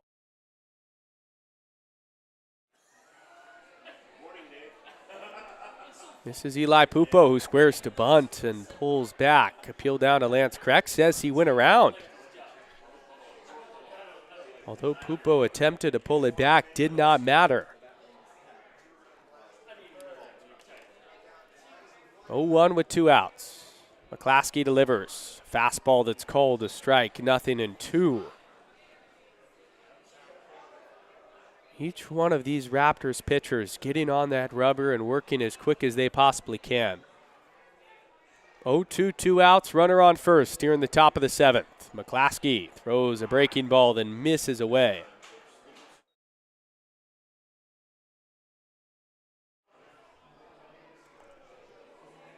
Pupo, a guy you don't mind having up at all out of the 9-hole. 2 for 3, the Redmond, Oregon product. Take the 1-2 slider, missing away. Weber attempted a snap throw down to first, and Cahill was back standing. A risky maneuver in case he threw it away. Pupo always sure to work a good competitive at-bat. McClaskey's 2-2. Fastball misses up and away. Gutsy take from Pupo, and that brings up an action pitch. Full count, 2 outs. Top 7. Cahill will be going as soon as McClaskey commits home. A ball in the gap would score. The payoff. Misses low, ball 4. And the second walk of the inning has set the table for Vinny Salvione to potentially give the Elks the lead right back.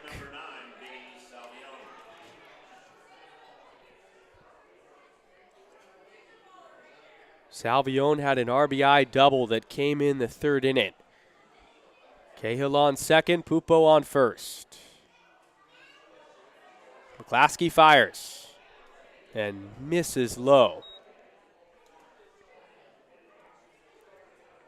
Used to this rivalry, Salvione back in 2023 played for the Cowlitz Black Bears, who have ceased to exist since. But familiar with this neck of the woods and back for a pivotal series as he takes a fastball that misses up and away. Late addition to the team in 2026 after a year at Bowling Green and now in the transfer portal. Looking out for that next chapter. Way ahead on the 2-0. He'll swing through the fastball. It's 2-1. got a pitch that he could handle, but just swung through it. It was on the black. Would have been 50-50. Strike or a ball if Salvione decided not to swing at it. McClaskey's 2-1. Check swing and fouled to the net, just to the right of the on-deck circle. He chased up in the zone, and it caught a piece of lumber and just went straight back. McClaskey now one pitch away from getting out of the inning. 2-2, 2 outs in the top of this 7th. Working to Salvione. His pitch. Breaking ball. Misses low and away. Another tough take for Vinny. But with full count and 2 outs, the biggest pitch of the game up to this point coming up. Cahill and Pupo will both be on the move. McClaskey fires. Salvione grounds one to Orem at third. He fields it deep in the 5-hole. His strong throw across the diamond gets Salvione to end the inning.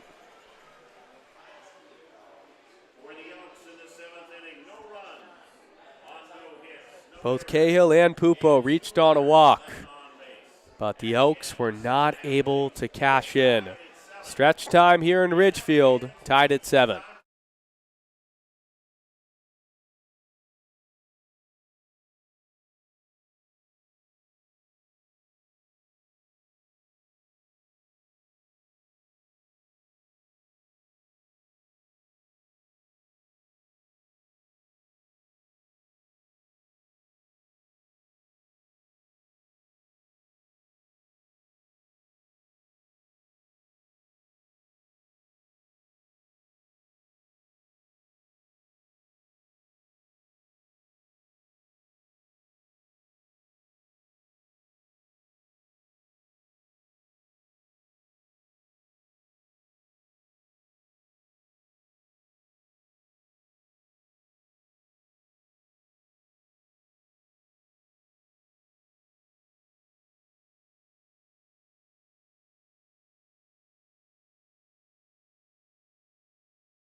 Alex Figueroa, the new pitcher on the mound for the Bend Elks, and the first pitch he throws is cut on and missed by Josh Proctor.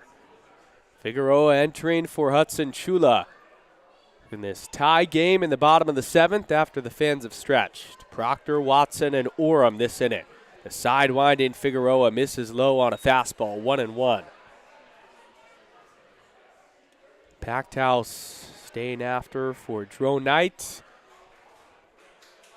But this game not close to being done just yet. Figueroa on the 1-1. Misses down and away, as crafty as a delivery as you'll see in the West Coast League. Dipping completely down on the low 3/4 release.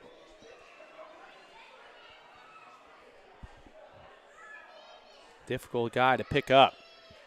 Hitters count 2-1. Misses low from Fig.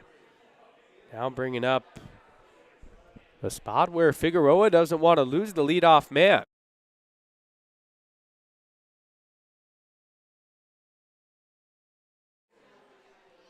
The 3-1 fastball misses up and away, ball 4.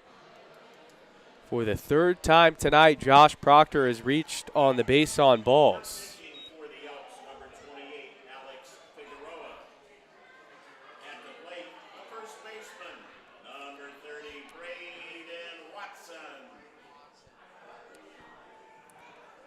And not only do you walk the leadoff batter in Josh Proctor, but you give Braden Watson, who's tormented you all night long, an opportunity to hit with a runner on base. Watson has 4 runs batted in tonight. 2 RBI double in the first and a 2-run homer in the fifth, as the first pitch home is called a strike. Snap throw down to first, hits off of Proctor and kicks to the right as Proctor is down in a severe amount of pain on the base. Miller feels for him, as I think the ball went by Miller and hit Proctor on the hand. As Josh is now down on one knee on the base, shaking out his right wrist. Hope that everything's okay. That's a dangerous snap throw where if Proctor was not down on the bag, he would have moved up to second with relative ease. But Miller and Proctor, 2 former teammates at Oregon State, shared a moment, and buddies that don't want to see the one in Proctor get hurt. The downside of summer ball that you never want to see. But the trainer and head coach Chris Cota will depart, and now Miller and Josh Proctor can just share a laugh.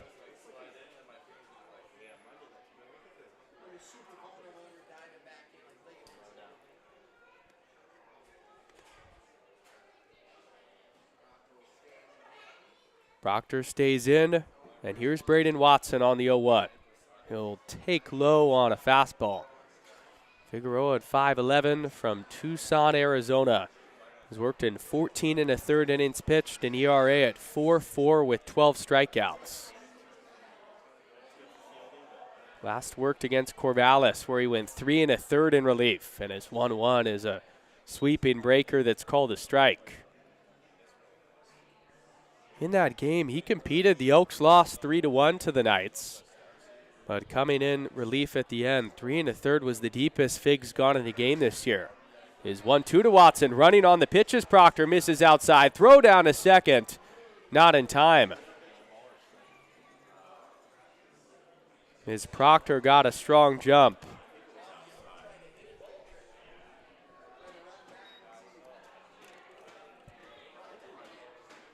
Josh Proctor, as I said earlier, runs well. And getting a guy like him on base now sets it up for a base hit would change this game. 2-2 to Watson, fouled away.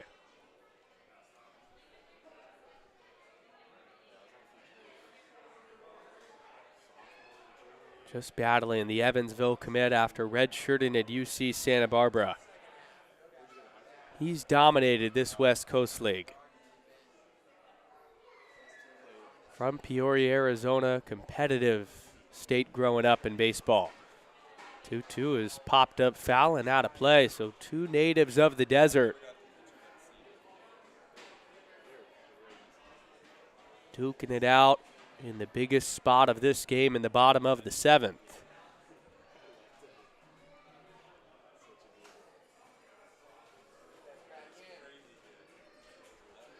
Now 25 total runs batted in for Watson on the year. His 2-2 home. Fastball called, strike 3 at the knees. And Alex Figueroa picks up a much-needed punch-out. Getting the best hitter on the Raptors out looking.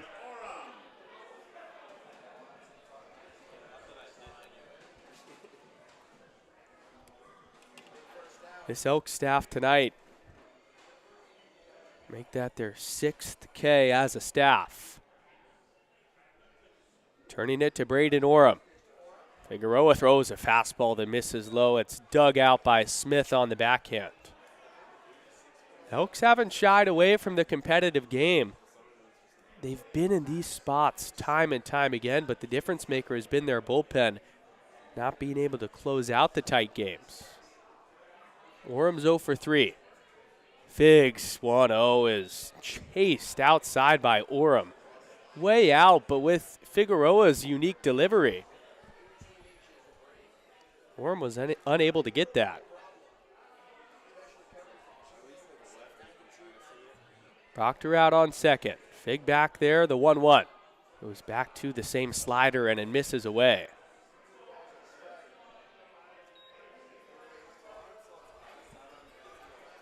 Dangerous hitter up in Orem, of course, but an even more dangerous hitter on deck in Isaiah Hearn. Figueroa would much rather face Orem here. The 2-1.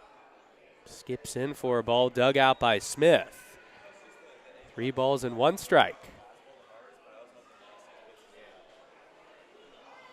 7-7 in the bottom of the 7th. 3-1 count with 1 away. Alex Figueroa staring down the barrel, looking to come out on the other side as the 3-1 misses outside, ball 4. Both base runners that have reached in this inning on the base on balls. And that'll bring up Isaiah Hearn, the left-handed bat.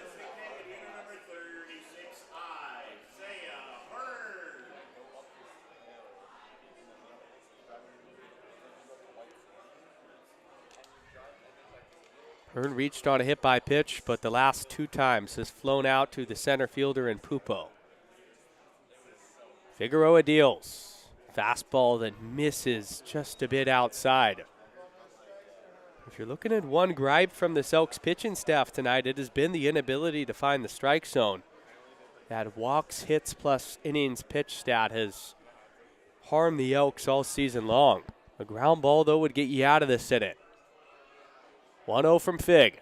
Fastball line into center field. Moving over is Pupo. He makes the catch. Proctor well off a second. Pupo fires back there. A double play.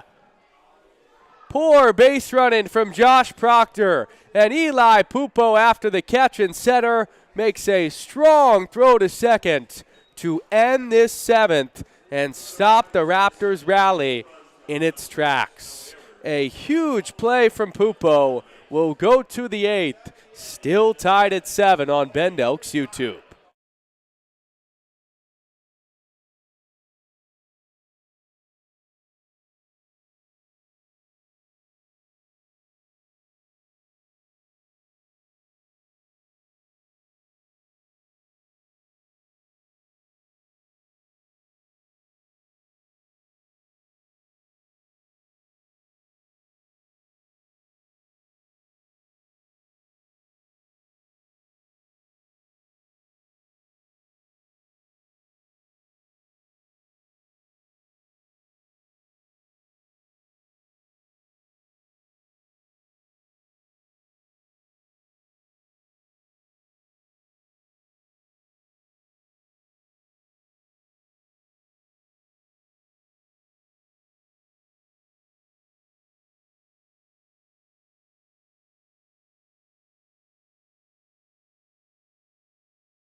To the 8th inning of work.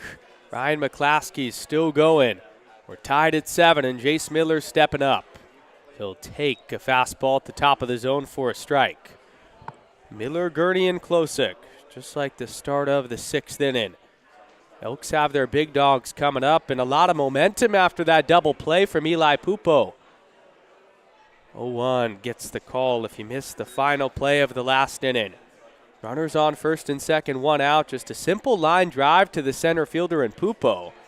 And Josh Proctor, who was running at second, ran way off the base. Pupo doubled him up on a strong throw. 0-2 to Miller. Popped up foul and out of play down the right field line.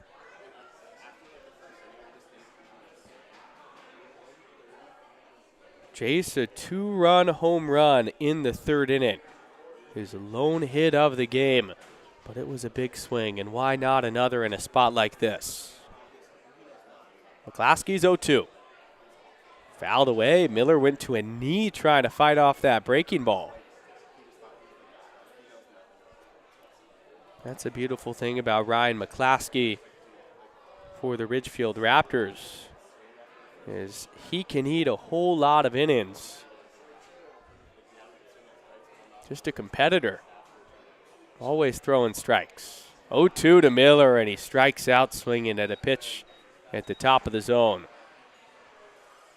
One away in the 8th.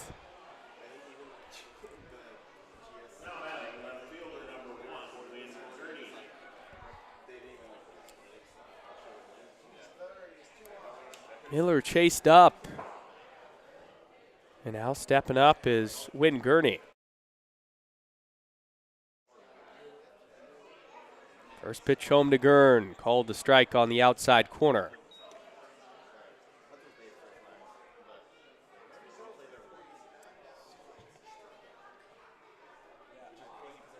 McClaskey's 0-1. Chopped, foul, up the third baseline as Orem gave it a look.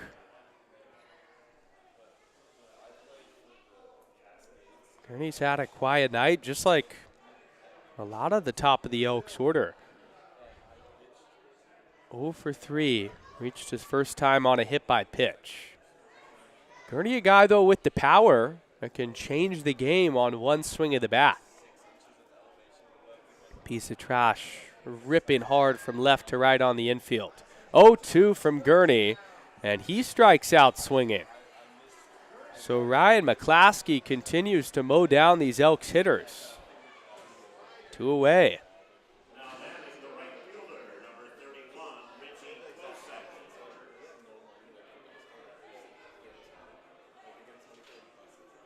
The 10th time that an Elk is struck out tonight. Make that 11 after the last one. Now Klosik will chase a fastball well outside. And the Elks at the moment are just fooled by the tall righty out of Camas, Washington. It was a Northwest Oklahoma State, just like the Elks reliever that just pitched, and Alex Figueroa. 0-1 to Klosik. Softly hit to the shortstop, and Luna, who comes in, he boots it slightly, and his throw to first goes past the first baseman in Watson. Not far enough where Klosik can move up, but he'll stay at first on the air from Carson Luna, and some life in this 8th inning.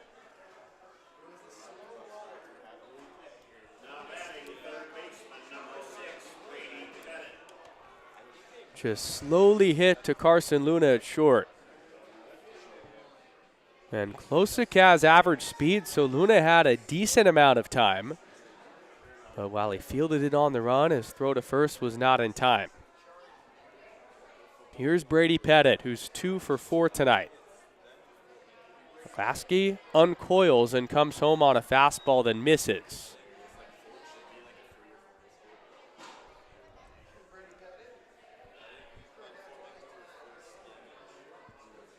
Pettit, a dangerous threat, who's seeing it well. Throws home on the 1-0. Check swing at the top of the zone. Pettit went around. It's 1-1.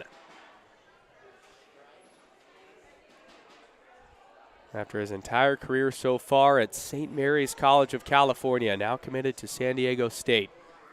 Going back home for the final chapter. 1-1, taking off on the pitch is Klosik, and the pitch goes to the backstop anyway.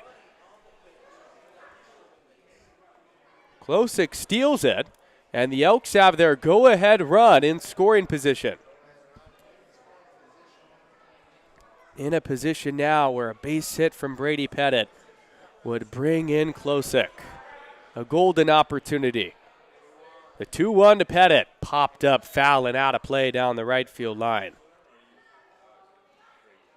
Of course, the juices begin flowing when you recognize a golden chance like this. 2 outs, top 8, 7-7 the score.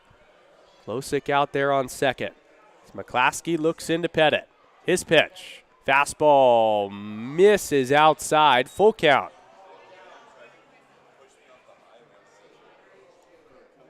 On deck is Will Cahill, who's reached all 4 of his plate appearances. Batted on the year, 5 runs batted in. The payoff to BP. Fastball grounded, softly back up the middle. Luna fields it on the run, spinning, throwing to first. He got him. An unbelievable play from the Ridgefield Raptors shortstop. Keeps this game tied. No runs, no hits, 1 error, and 1 runner left on base. A play you only see the likes of the best shortstops make. Caroline brought to you by Carson Luna just did, making up for his error a batter prior. We're tied at 7, going to the bottom of the 8th.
Into the most important stages of this ball game. Alex Figueroa works home to Weber. Weber swings through it. Weber, Strutt, and then the top of the order and Zach Wattis after Carson Luna keeps this game intact in the top half of the inning with a brilliant play. Sweeping breaking ball from Fig on the 0-1. Called a strike. Figueroa as filthy as ever. Jackson Weber 0 for 2, working quick, goes to the breaking ball, and Weber pops it up high, foul, and out of play.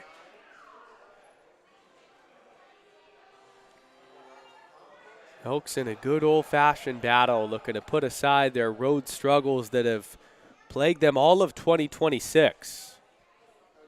6-15 away from home. The 0-2, fastball called, strike 3 on the outside corner. And Alex Figueroa starts off the 8th with a looking K. center fielder number 15, Ben Strutt.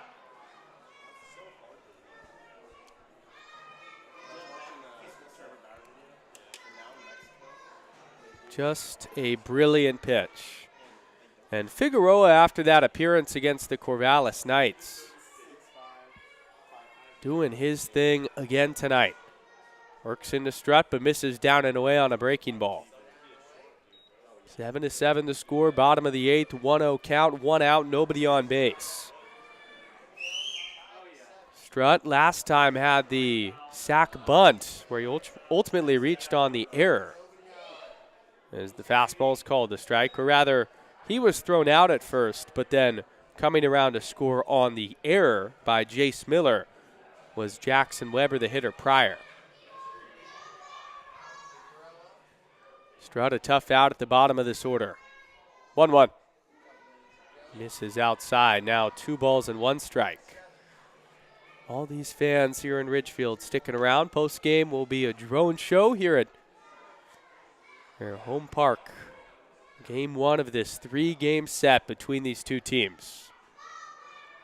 The 2-1. Called the strike at the bottom of the zone. Now 2-2. Strutt did not agree, and that pitch was out of the zone.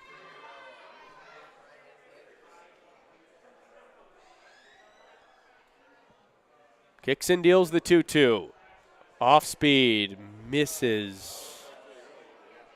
And not by a lot. Just at the bottom of the zone. Quicker than we usually see Figueroa work, his second year in the WCL. His payoff. Slashed foul near the Elks dugout. Watch out down there. Staying alive is Strutt.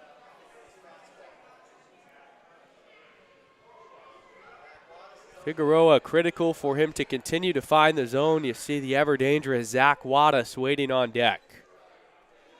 Fig's payoff. Grounded softly to the second baseman, Salvione. His only play was to barehand it, and it goes under the barehanded attempt. This will be an infield single. Ben Strutt, with all of his speed, does get on for Zach Wattis. Salvione was charging at Ben Strutt in the 9-hole for a reason with his speed.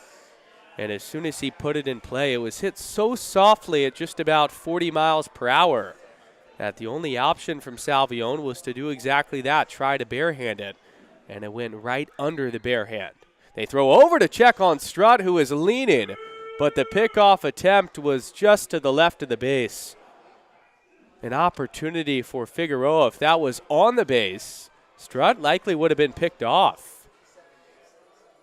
Instead, he's back safely, and we roll on. Figueroa to Wattis, as Wattis takes just low.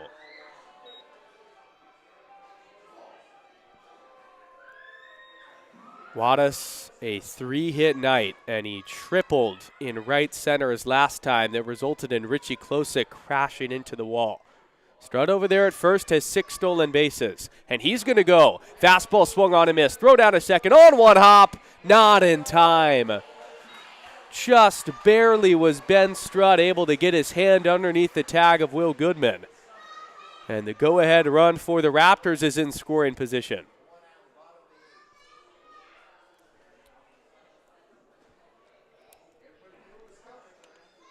That's what getting Strutt does on base, because now Wattis has an RBI chance. 1-1. Fastball fouled right back, and Figueroa works ahead.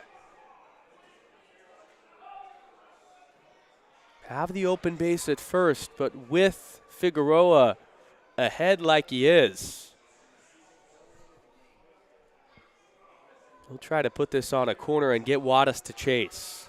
30 runs batted in on the summer for Zach. 1-2. Figueroa gets a soft ground ball to Goodman, ranging to his right. Has to throw on the run, and it's not in time. Zach Wattis, with all of his speed, beats out an infield single. And there's runners on the corners with 1 out. A 4-hit night from Zach Wattis, who has dominated all year long, a WCL All-Star.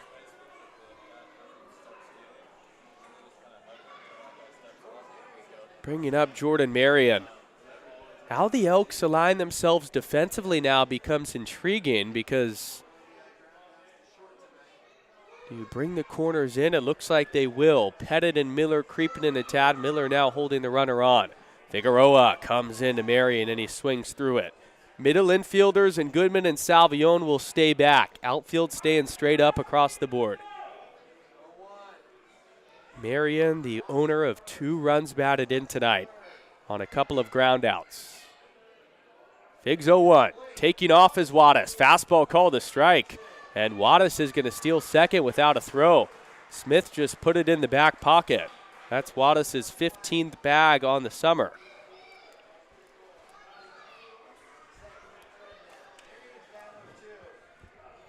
And now the infield forced to come all the way in. Strikeout or a soft ground ball to one of those spots required from Fig. His 0-2. Check swing at the top of the zone. He went around, according to Lance Kreck. And a huge strikeout for out number 2. Alex Figueroa just goes up top with his heater. And Marion was not ready for it. Not done yet, though, because Carson Luna stepping up. His time is now called. And this is wise from pitching coach for the Elks, Wes Harper, to go out to Alex Figueroa to chat with him in a big spot. On third is Ben Strutt. On second is Zach Wattis. 7-7 the score here in the bottom of the 8th inning.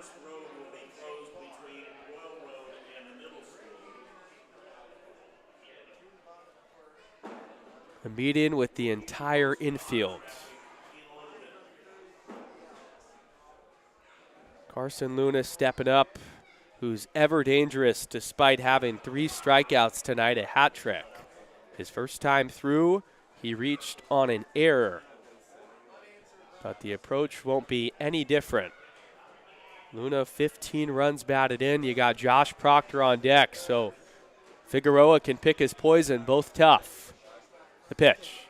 Breaking ball, cold to strike down the heart of the plate, 0-1. Getting that first pitch strike, and arguably the biggest at-bat of the game, can ease the tension and all that adrenaline from the right-hander. He kicks and deals the 0-1. Back to the slider, but it misses away. Smith, though, pointing back to Figueroa, telling him he likes it. That location, a good one. Luna started at Texas, his college career, and now at Michigan. 1-1. Slider popped up beyond home plate. Smith gives it a look, and it's foul, but it's 1-2. And that puts Alex Figueroa 1 pitch away from getting out of this inning. 1-2, 2 out. 7-7 the score. Bottom of the 8th inning with 2 runners in scoring position. Figueroa comes set from the first base side. His pitch. Slider misses down and away, and it gets by Smith. Here comes Strutt. He scores on the wild pitch. It's 8-7. And the miscues that have hurt the Elks all year long come back to bite them in the biggest spot.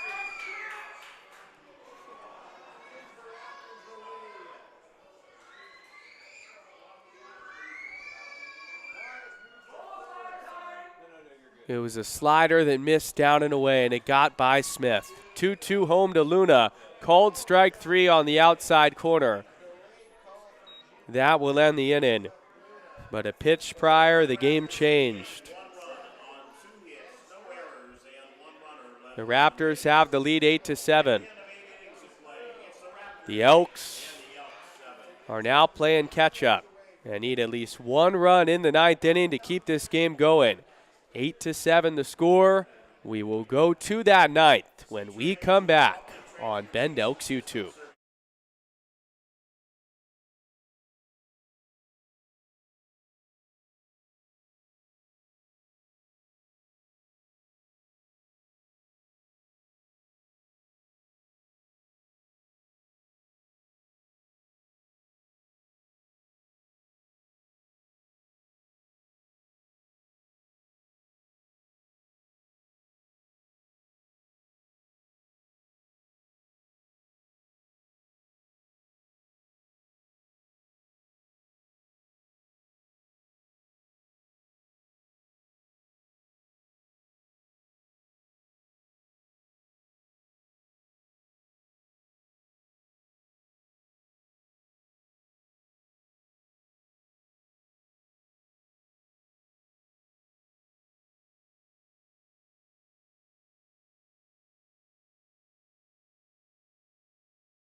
This game has had everything. The Elks at one point were up 7-2. They also trailed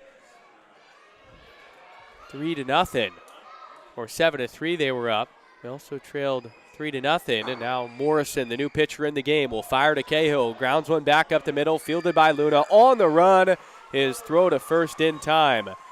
And one out already in this ninth inning to open it up.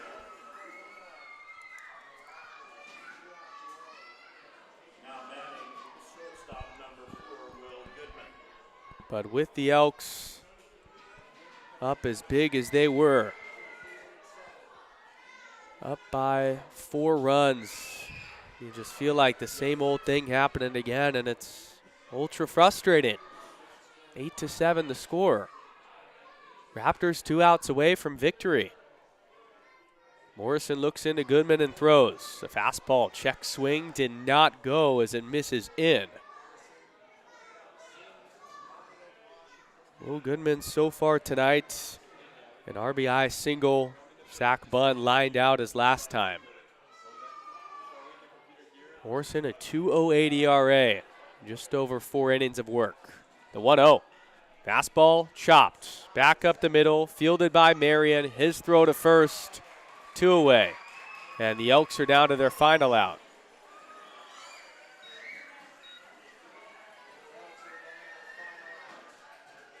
It will be Hayden Smith with one last chance on Ben's side.